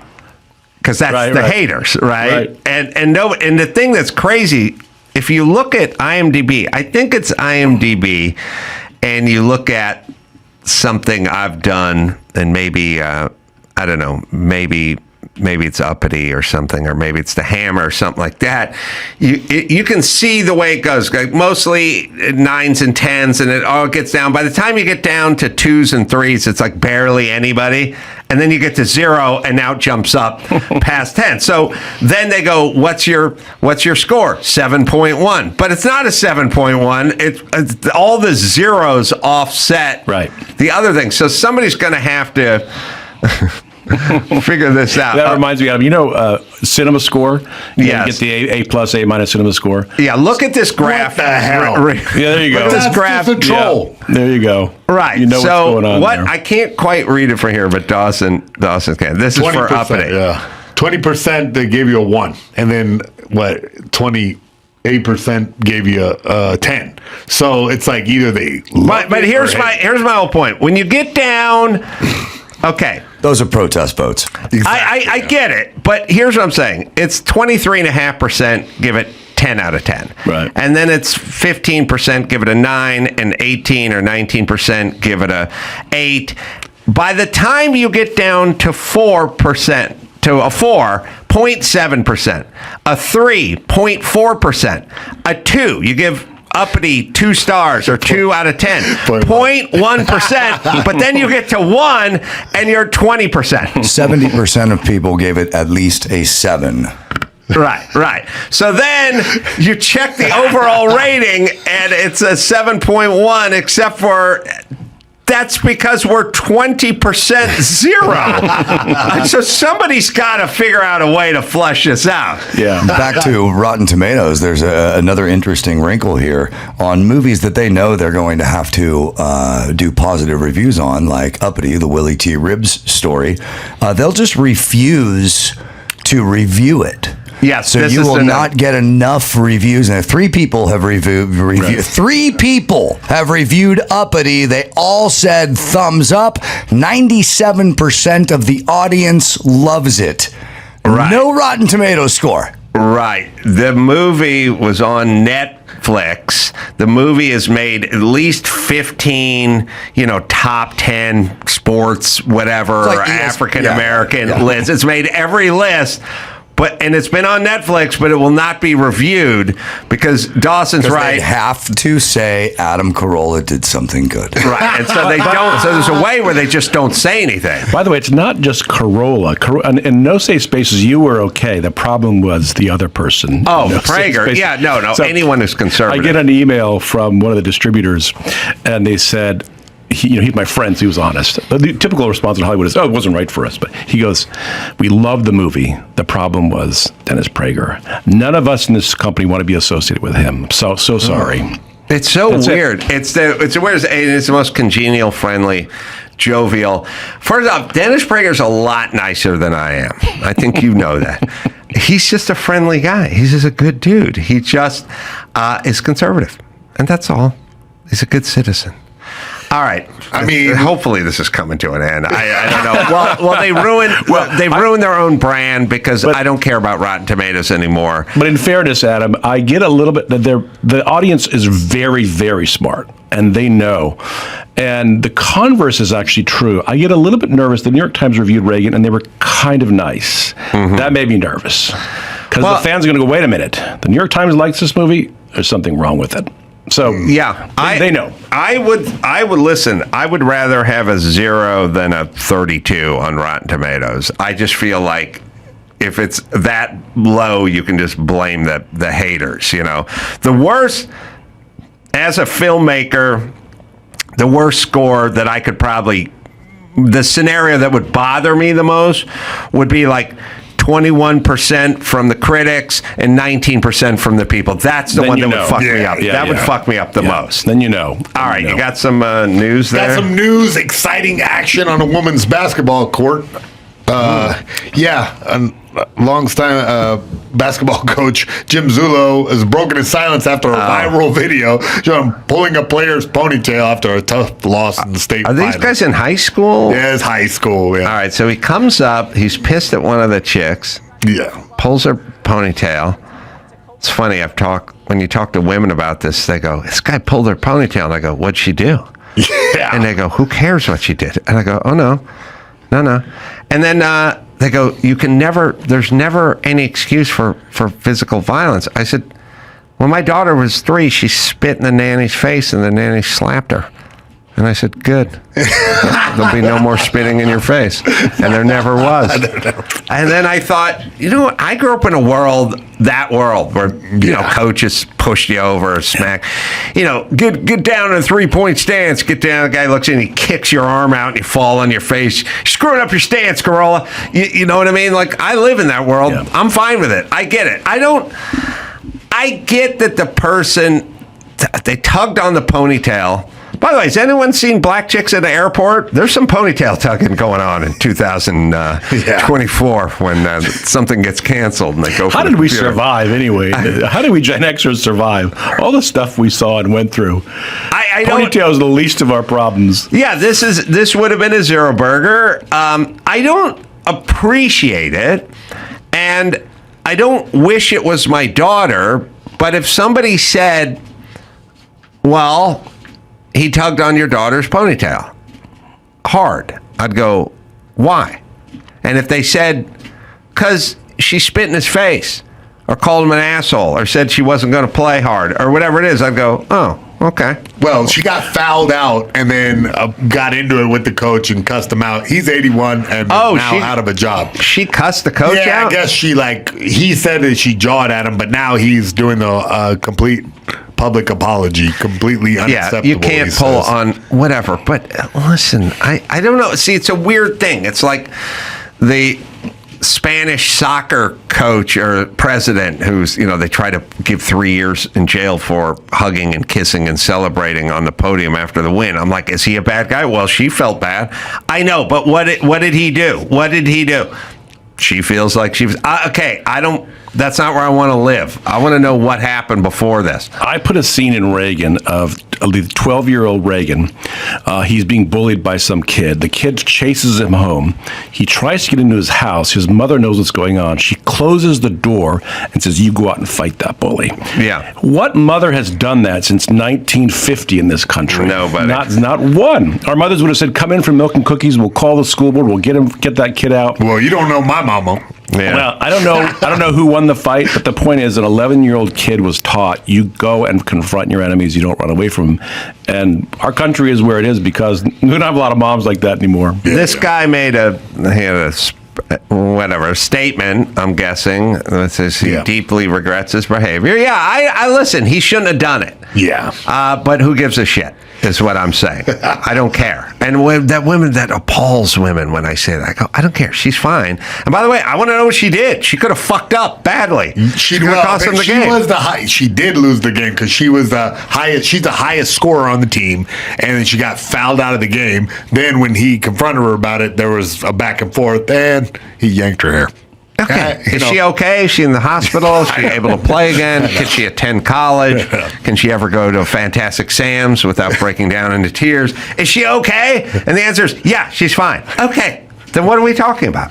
I'm so fucking tired of everybody. First off, people get aborted every day. No one gives a shit. People get shot every day. No one gives a shit. In the inner city, there's 14-year-olds shooting each other every day. There's people dying in car crashes. Look, the average kid gets more fucked up on a bird scooter than this guy. I don't know what happened to this girl. Nothing is the answer. So the guy's an idiot. So she learned. Okay, moving on. Who cares? Yeah. Moving on to the second woman that strangled to death during an overnight visit at a California prison. Mule Creek Prison. A tragic and disturbing story where this woman was strangled to death during an overnight family visit at a state prison. So it's a conjugal visit that's overnight. Yeah, the guy who did it allegedly is somebody serving a quadruple life sentence. We got to put that guy behind bars. Yeah. Do other countries have conjugal visits? Is this just an American thing? No, they do, yeah. I will say this. I will say this about the conjugal visit. Okay, couple things. I don't like it. Tex Watson of the Manson family had 4 kids from inside of prison. Yeah. He sired kids from in the joint after what he did. Okay, but I did hear from a prison guard once, and I just want you to know that I'm open to things, you know what I mean? And I will, listen, I complain about Nithya Raman or AOC or whoever, Kamala Harris, but if they ever sat down and explained something and it made sense, I'd go, okay, yeah. Now, right now you're telling me Toyota is at fault for their catalytic converters being stolen, and it doesn't make sense to me. But if you somebody walked me through the process and why it was, other than you're angry, well, then maybe I'd go along with you. And I had a prison guard say once, he goes, look, it sounds nuts, but it keeps the guys in check, because if they know they got a conjugal visit coming up, they're on the fucking straight and narrow. And if they get out of hand, it's gone. So you tell them, you got a date with some pussy in 3 weeks, but you fucking start a riot in the cafeteria, no pussy for you. Yeah. That keeps guys sitting down in their seat. And I go, okay, all right, it's a way to keep everyone kind of motivated and in line. I'll buy it. That makes sense. If it works. Well, he killed. Yeah. 62-year-old Stephanie Diane Dowles was visiting her husband, David Brinson, a man serving 4 life sentences for a 1990s quadruple murder, which was found dead inside Mule Creek State Prison. Shocking part, this is the second woman in less than a year to be killed under similar circumstances during a family visit at the same facility. If I was a prisoner there, I would give the biggest dude maintain conversation ever. Like, you fuckers keep killing your wives and I don't get any pussy. You understand? They're going to shut this whole thing down because you guys can't stop from choking out your wives. Yeah. They were coming to visit you for a conjugal visit. Like, if there's ever a time where you should just say thank you and shut up, it'd be her making the 3-hour drive to the prison to have sex with your raggedy ass. Yeah. Come on now. It's not like she just crashed your Cadillac, or fouled out of a game. It's not like she did something egregious like fouling out of a junior high basketball game. She came over to fuck you. And for this, you kill her. Well, that's a fine how do you do? I think we need to visit other prisons in other countries. I'm thinking about Japan, for instance. They don't mess around in Japan. You get arrested for pot. Remember Paul McCartney spent 10 days in a Japanese jail because he had some pot with him? There's no conjugal visits in Japan that I know. I like any place where you get caned. That's Singapore, right? For like spitting gum out on the sidewalk or stealing a poster in your hotel room or something. It's supposed to be a little uncomfortable, right? Also, real clean sidewalks over there where they do the caning, right? Not much pot in Japan. Right. It kind of works, and you can go, I don't like it, but you go, hey, listen, I walk around here, it looks like it's a shit show. So, I don't know. Can't argue with the results. All right, so now this guy's got a 5th life, whatever. Yeah, it may be coming up on a 5th life sentence. He hasn't been arraigned yet. He's there. I mean, somebody has to show up at that guy's cell, right? At like 8 a.m. and go like, all right, let's go now, get your things. And then he's got to be sitting there going, she's dead.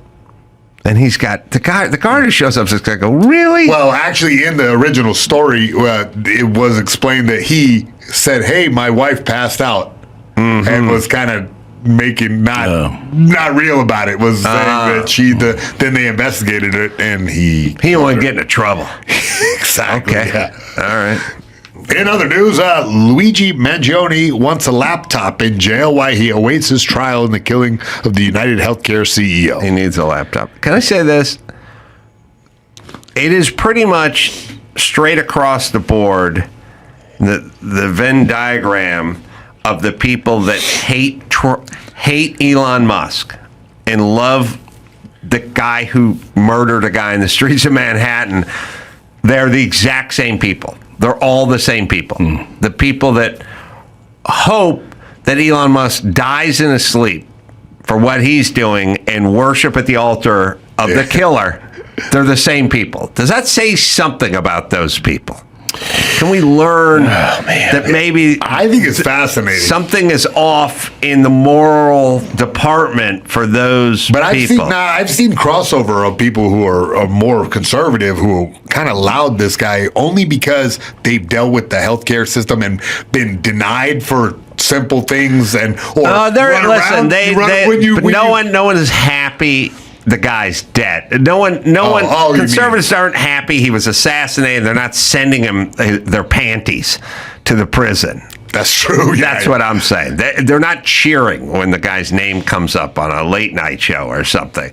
It's the same people who think Elon's a criminal and think this guy is a folk hero. But the Elon thing is switched so quickly because for so many years he was the hero to one political side. Then all of a sudden it's give back your Teslas, we're going to boycott. It happens so fast. Yeah. You can't, people aren't allowed to grow or change their opinions on anything. They turn on you.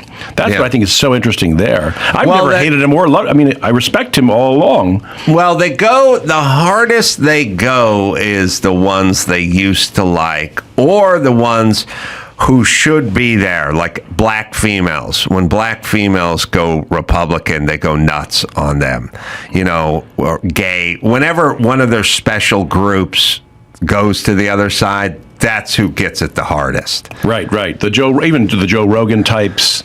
I mean, you've experienced that to some extent over your career, haven't you? Yeah, but I was always a douche. I was never looked up to by any group. I was always considered, just a doofus from the Man Show. So I didn't really, the worst is the sort of fall from grace. You know what I mean? I was always blue collar construction boxing coach who just said shit that was super unpopular into the radio all the time. And so they were always arguing with me. I never transitioned smooth into keeping the argument. Well, I didn't transition at all. I just did I've been saying the same. I've said the exact same thing for 30 years into a microphone. I haven't altered any opinions. Right. They all just went batshit crazy. Right. And that's what they did. So it's hard for them to do the what happened to me thing because for me, there's recorded history. There's 30 years of nightly saying every single thing on both sides. It's like, I was talking to Dr. Drew about this. Oh, Bill Maher's talking about too much regulation in the building codes. Jesus Christ, who's been talking about regulation and building codes for 30 fucking years into a microphone? Right. So now I live in a world where me and Bill Maher are completely simpatico on over-regulation and burdensome regulation from the government as it pertains to building codes. Yeah. I walked right off a construction site into a radio studio and started screaming about building codes in Los Angeles, and everyone just looked at me like, I don't know if what the fuck's this guy talking about? That was 30 years ago. Yeah. But I think we grew up in a generation where, if you remember when Prop 13 passed? Yes. 1978, I was in the 4th grade. My liberal teachers said all hell is going to break loose if this passes. You will not come to school next year, whatever. I come back to school in the fall. The only difference I noticed were no free pencils and no free paper anymore. I had to bring my own pencils and paper. Now, on the other side, the right went crazy over the left. Remember we had smog? We couldn't go out to recess because it was so smoggy. Smog alerts. Right. The right said, if you do this, if you regulate this, all hell's going to break loose. It didn't break loose. The air was clean. So we've seen both sides yell and scream their ideological stuff, but the truth is somewhere in the middle. In both cases, our lives were better because Prop 13 passed and we cleaned up whatever the smog was at the time. Yeah, they always... Well, there's commercial. I miss all the political commercials where the good-looking wife is sitting there reading the paper at the breakfast table, and the guy walks in and wants to talk about breakfast, and she's like, have you read the details of Prop 27? I'm like, who is this woman? I've never met this woman in my life. She's reading all the small print from the prop. And I used to, there was a commercial once where the commercial was for a prop that was going to add 20 cents to a pack of cigarettes, and it was a white guy. I like any movie or any commercial where a white guy's a gangbanger. Yeah. I'm already in. It's a good looking white guy, but they tell him don't shave for like 2 days. It'll make you look like a gangbanger, right. And he's clearly just a good looking actor guy, hasn't shaved for 2 days, and he's talking and he goes, prop whatever passes, it's going to add 20 cents to the pack of cigarettes, but me and my gang members will go to Nevada and we'll buy the cigarettes where there's no tax, and we'll bring them back here and we'll just sell them on the street. Like someone's walking to a 7-Eleven and the guy go, hey, what are you buying? Cigarettes? Come to my primered van in this alley. Like, I think I can save you 25 cents, And then at the end he goes, and with that money, we can buy a lot of these. And he pulls his shirt up and there's a gun stuffed in his waistband. And I thought, this is where we're going? If you tack on 20 cents to a pack of cigarettes, this is what's going to happen. And then it passes, and it never happened. Has anyone ever been to a 7-Eleven in Southern California and had some gangbanger say, oh, what are you buying? Cigarettes? Yeah, come over this way. I can give you a break. I've just got back from Laughlin. I can sell you some of this. Yeah. No, but it's always great. The promise, the doom and the gloom. And now we got the end of our democracy, right? Because you elect Trump, and then our democracy ends. Well, we may need Doge California. Oh my God! Imagine what they would uncover if Doge comes to California. All right, let's do one more. Yeah, one last story. UFC champ Cain Velasquez is off to prison for 5 years for shooting at a man accused of molesting his son. Mm-hmm. Yeah, it's but shocking, heartbreaking. UFC champ Cain Velasquez has been sentenced to 5 years in prison for a 2022 shooting incident that made national headlines. He got into a high-speed chase, opening a fire on a vehicle carrying Harry Goularte, a man accused of molesting Cain Velasquez's 4-year-old son hundreds of times. His son? Yes. Hundreds of times. That's what's going on. And he is still out on bail and attempting to fight his case. Cain pleaded no contest to attempted murder and multiple gun charges. Prosecutors called it a vigilante shooting spree. He just fired into the back of the guy's truck, right? Yeah, and he actually hit the guy's dad. Yeah. So, he wounded him, man. Yeah. But the dad of the serial pedophile doesn't fall too far from the tree. You know what I mean? Like, it's kind of like, look, I don't know what you did with this boy, but you didn't sit around and watch Davy and Goliath with this kid, and then it was off the... I know. Something he did. Something going on. Somebody's egg got scrambled when they were a kid, like...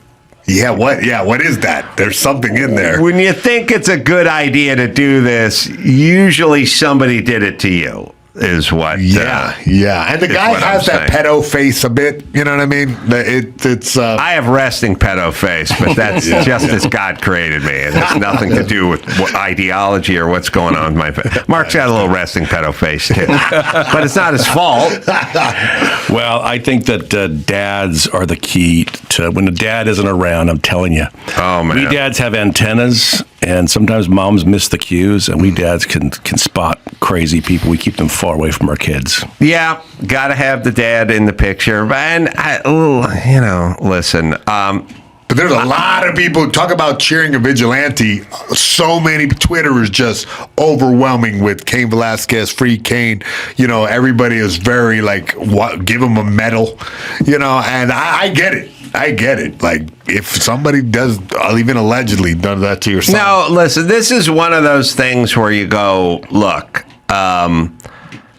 this guy's dad, he's being a dad, and his kid was molested, and allegedly, I guess, and whatever. I get all that. I get the part where you're not allowed to drive down city streets and fire a gun out the window of your car at a guy in front of you who may or may not have molested your son, and then hit his dad and or hit a kid who's walking down the sidewalk. Like, bullets go, they pass things, they hit other things, So... yeah, sorry, it's not the Wild West. Like, you're not allowed to chase a guy down the street and unload a clip into the back of his car. So, it's nuanced. And my thing is, like, the pedo guy deserves 1,000 years in prison, and Cain deserves 2 years in prison for this. And that's kind of where I'm at. Yeah, me too, yeah.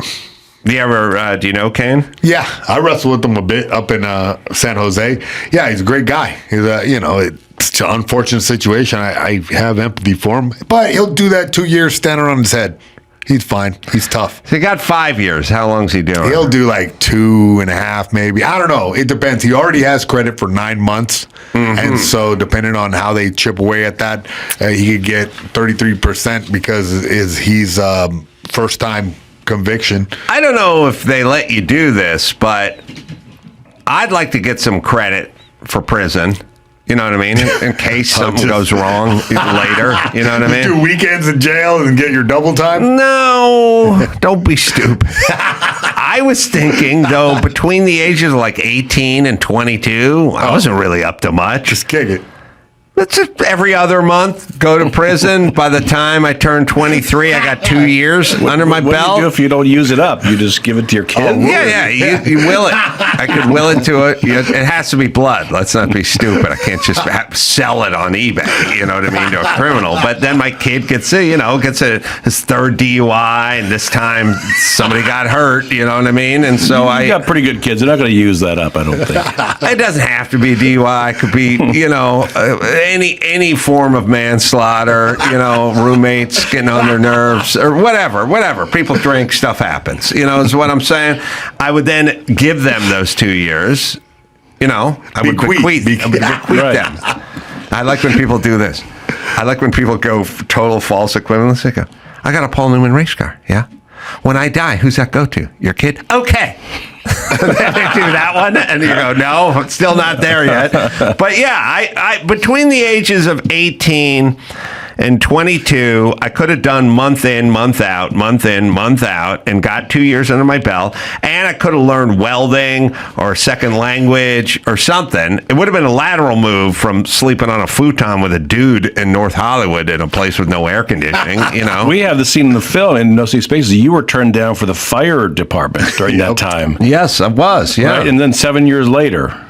Years later, I got the notice to try out for the fire department. Because you were the wrong gender, the wrong color, the wrong everything. Yeah, the guy who took my application just kind of went, don't even bother. Don't even expect. Like, if you think you're heading home and going to get a letter from the LA Fire Department in the next, work week or something, it's like, he's like, don't even. You better go get another job. Is what he there's Adam Carolla's white privilege right there. Kicking in. Always kicking in. All right, Mayhem. You've said it all. Mark Joseph, everyone. Making Reagan's the name of the memoir. Out as we speak with a foreword by who else? Megyn Kelly. Listen to the Megyn Kelly show as well. And you can go to adamcarolla.com for all the live shows. And until next time, it's Adam Carolla. For Mark Joseph and Megyn Kelly and Mayhem saying mahalo. Jay's got the Crowdwork special. That's on YouTube. And then dates as well coming up. Where do we go to find your touring schedule, Jay? BigJComedy.com. Oh, okay. My new tour, Big J Okerson's Peter North American tour. Coming on a city near you. If you get it, you get it. Yeah, the decorator's been in here before. Really? Oh, yeah. Oh, wow. You interviewed Peter North? Yeah, I did. It's got to be awesome. Yeah. I mean, does he rule or not at all? I would assume not at all. He's Canadian. Really? Yeah. That explains it. We warmed his balls up and there was all that jizz in there. Nice call. So yeah. It was like a melting glacier in there. Yeah. It is a weird thing, yes. He produces copious amounts of semen, and for some reason, that's an important part of the visual experience for us, which is a sad testimonial. It's also, we're horrible when you're like, I got some great porn, but the guy's wearing a rubber, and you're like, fuck it, I'm out. Like, why is it rubber ruining? The guy is very oddly important in pornography. Yeah. Oddly important. It's got to be a humongous penis. I need to see this girl earn her cash. Yeah.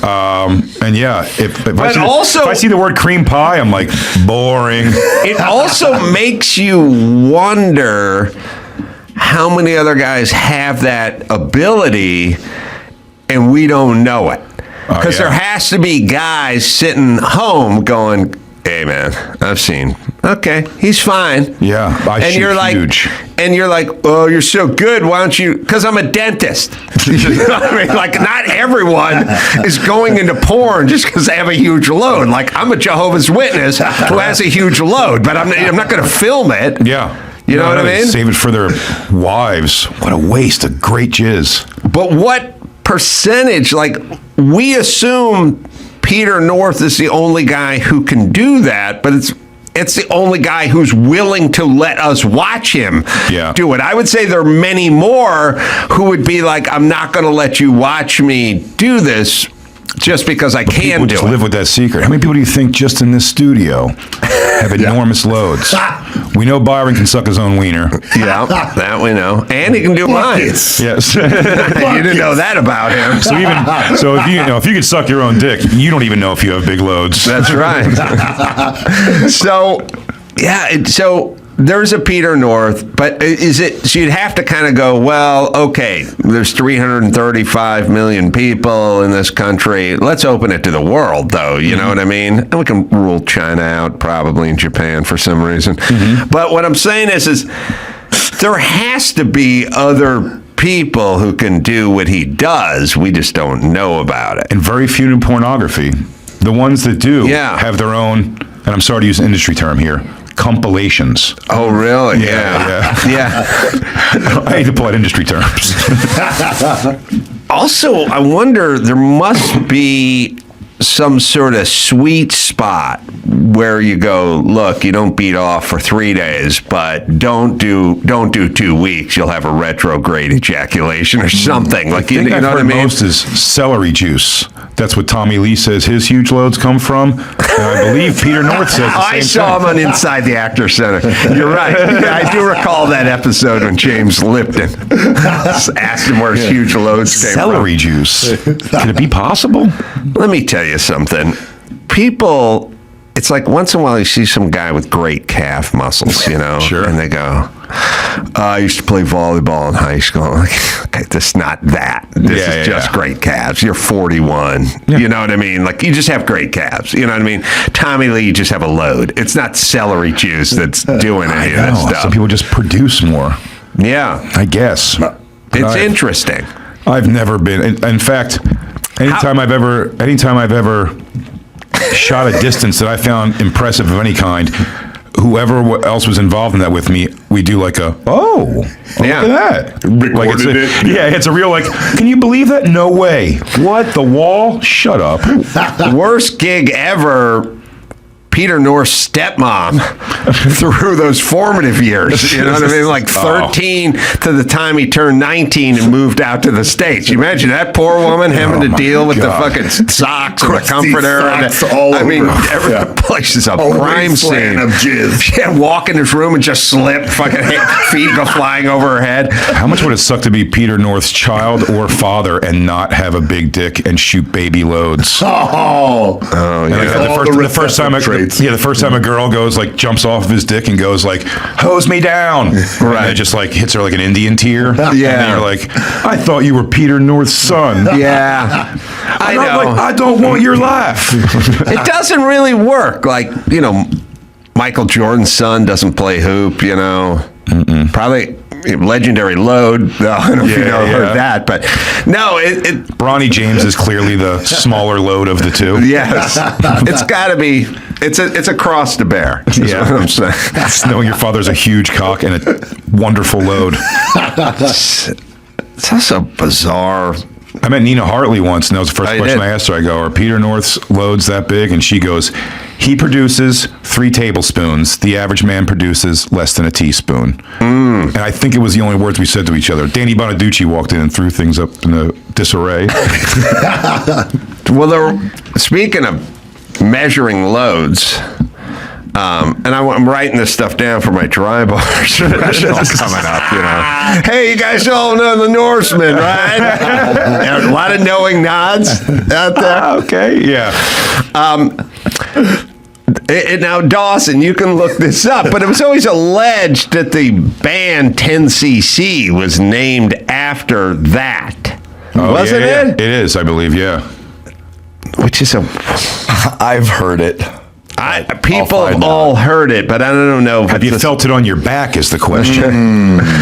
Is it a Richard Gere type gerbil situation, or is it actually something? All right, do some news, man. Well, you're not going to like that we're going to stay right on this. An Ohio and Mississippi bill aims to make ejaculating without intent to conceive a felony, costing over $10,000. Yeah, the legislation dubbed the Conception Begins at Erection Act pretty much tries to criminalize coming without coming, like without trying to make a baby. Oh, I see. It's sort of a troll. The bill has several exceptions. Men using contraception, donating sperm, masturbating, or engaging in sexual activities with LGBTQ individuals would not be subject to these fines. What do you think the average ratio is? Like you ejaculating in the presence of a woman, with a woman, whatever she may be doing, or on your own. And I know what the ratio is for me. It's not a good ratio. It's not. Although I got off to a head start, like in high school. Like I probably built up a pretty large number before I even got with the woman. Yeah, you know what I mean? Jerking off to sex. But there's got to be what would be considered a good ratio. You know, like a 3-to-1 ratio would be a good. Oh yeah, that'd be a good ratio, right? But also, I think as you aging, I think does this too. It starts evening out the number more. When you were younger, you jerked off so much more than you fucked. You could never keep up with that ratio. And then if you're not with somebody for a little while, even if you fuck with somebody every day for the year you're together, then you go through a spell where you're not. You were also still jerking off in that year. But as you get older, how many times now I'm like, oh, I'll do this and I'll jerk off and I'll go to bed. And I just start watching true crime and I'm like, I guess just bed. It's so not cool to jerk off. Well, especially when you're living at Dr. Cruz house. Oh, yeah. That would make me second guess it constantly. There's an extra element involved with it. But and he's going to psychoanalyze why you're doing it. It is true that you hit some sort of threshold when you toy with the idea of beating off and give up on it. Yeah. And then go to bed, which is nothing you would have done when you were 19. If you were going to do it, you were going to do it. Right. It was all systems go. But there wasn't ever that sort of kick the can down the road kind of masturbation thing.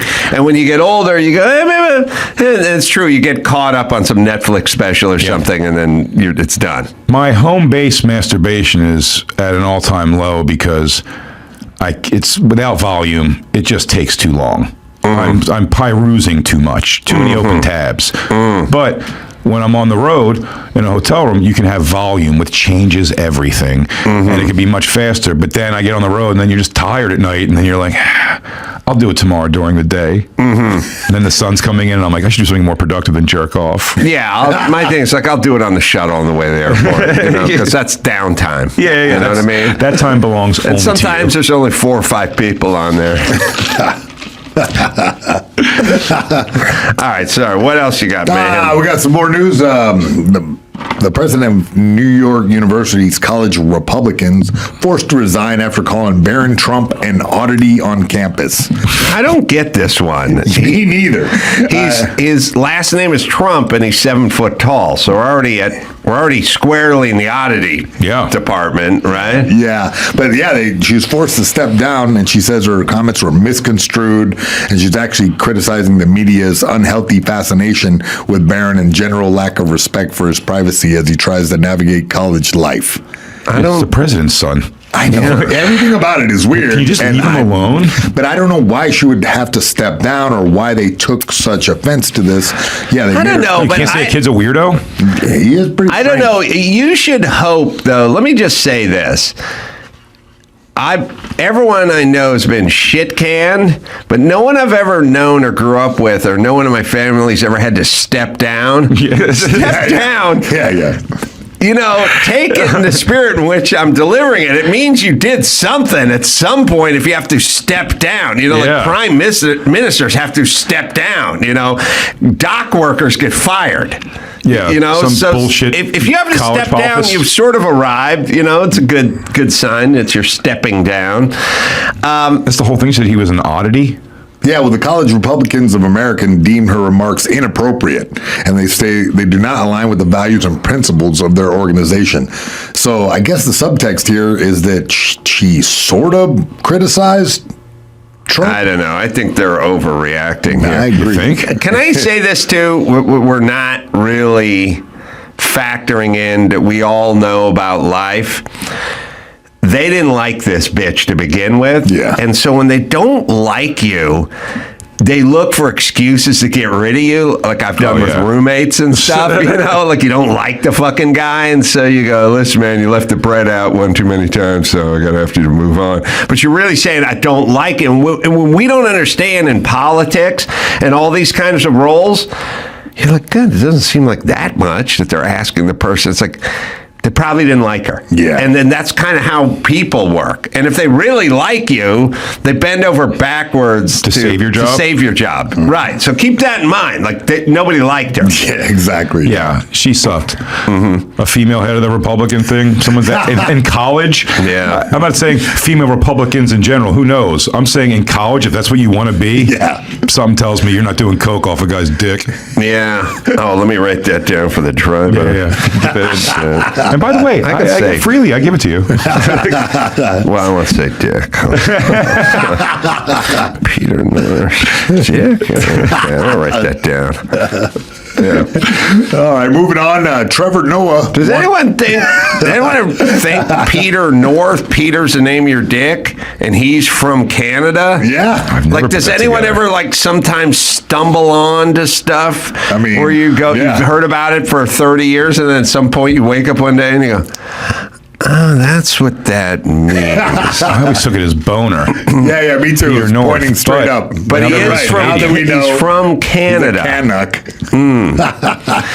If I went to Canada and I just had a picture of Peter North and a picture of Rowdy Roddy Piper and a picture of let's see, like Justin Bieber. Yeah.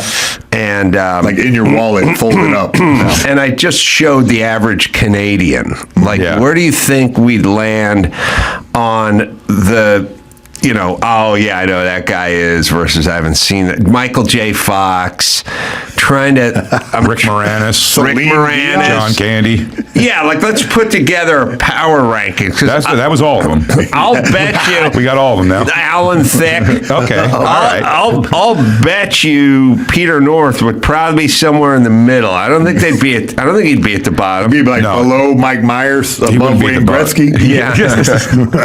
I think for sure, though, now the rest of my life, that Canadian fact is one of those things I'll put in the back of my head and pull out a lot. Yeah. When I'm making a Canadian reference. See, I know your gods, Nickelback and Peter North.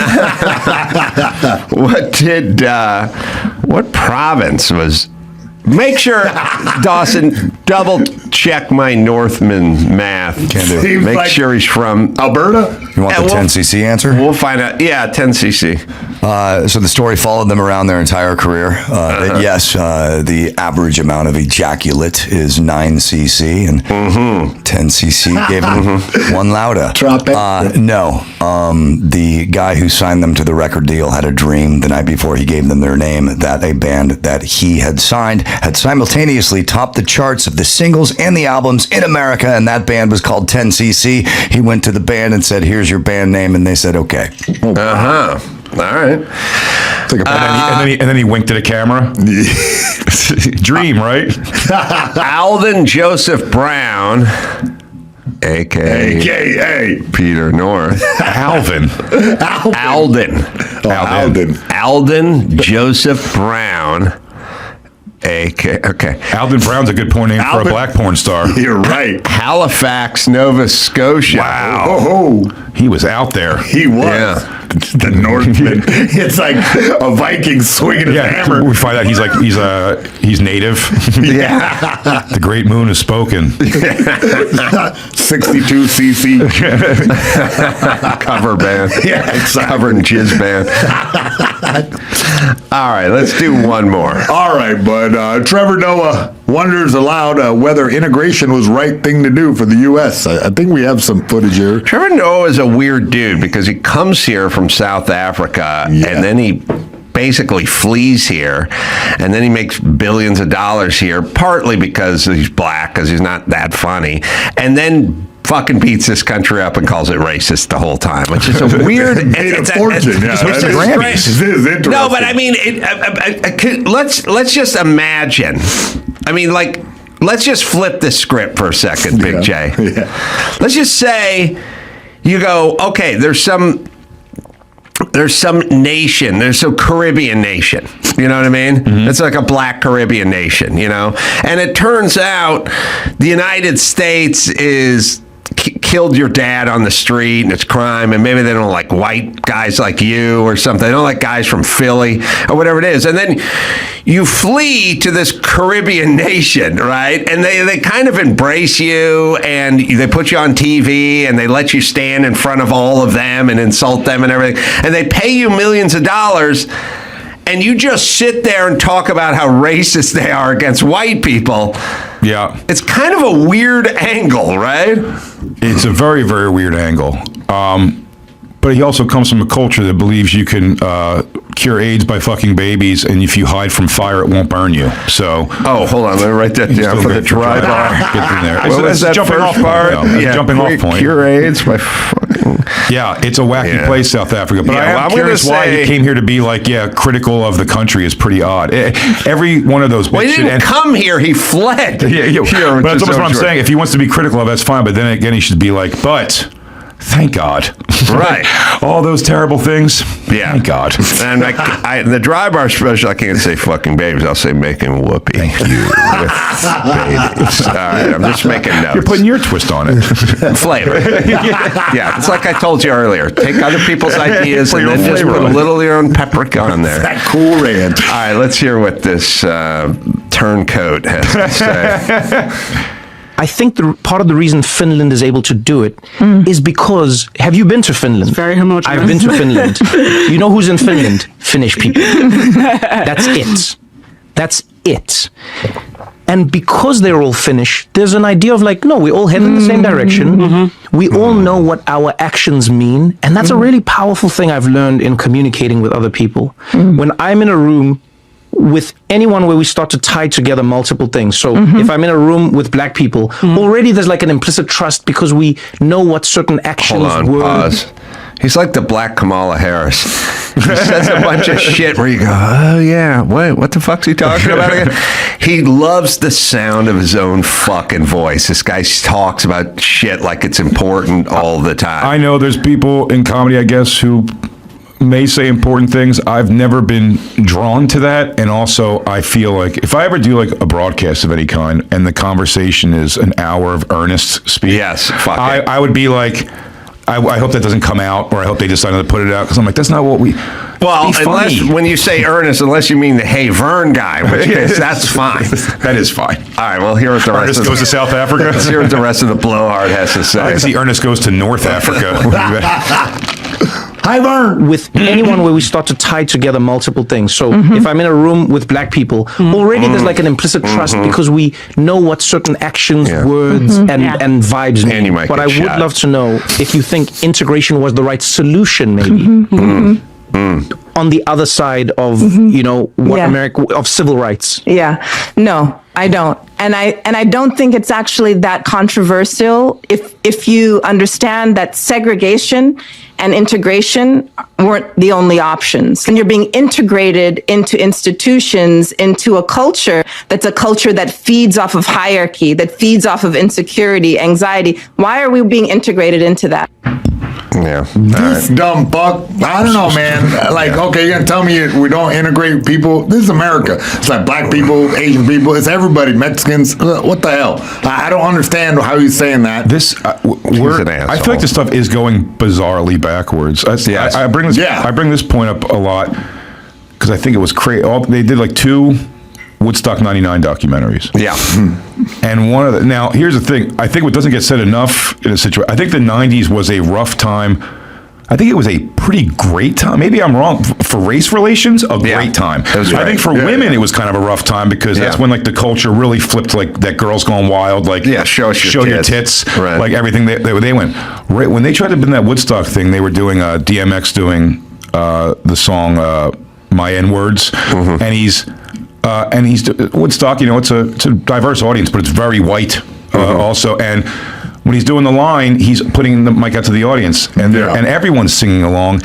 And I was like, oh man, that always looked so much fun when they show that performance. And then the narrative of it, they're going, these white people just willy-nilly saying the word. I'm like, the black guy next to him doesn't care because they all love DMX. And they're singing DMX's words. It's like, it's been forced now that to change. Like, if you're going to change the narrative of that, it's very easy to get where we're at now. Because if you just look at that and go, look at these white people just willy-nilly happy to say the word. He goes, they're singing a song they love.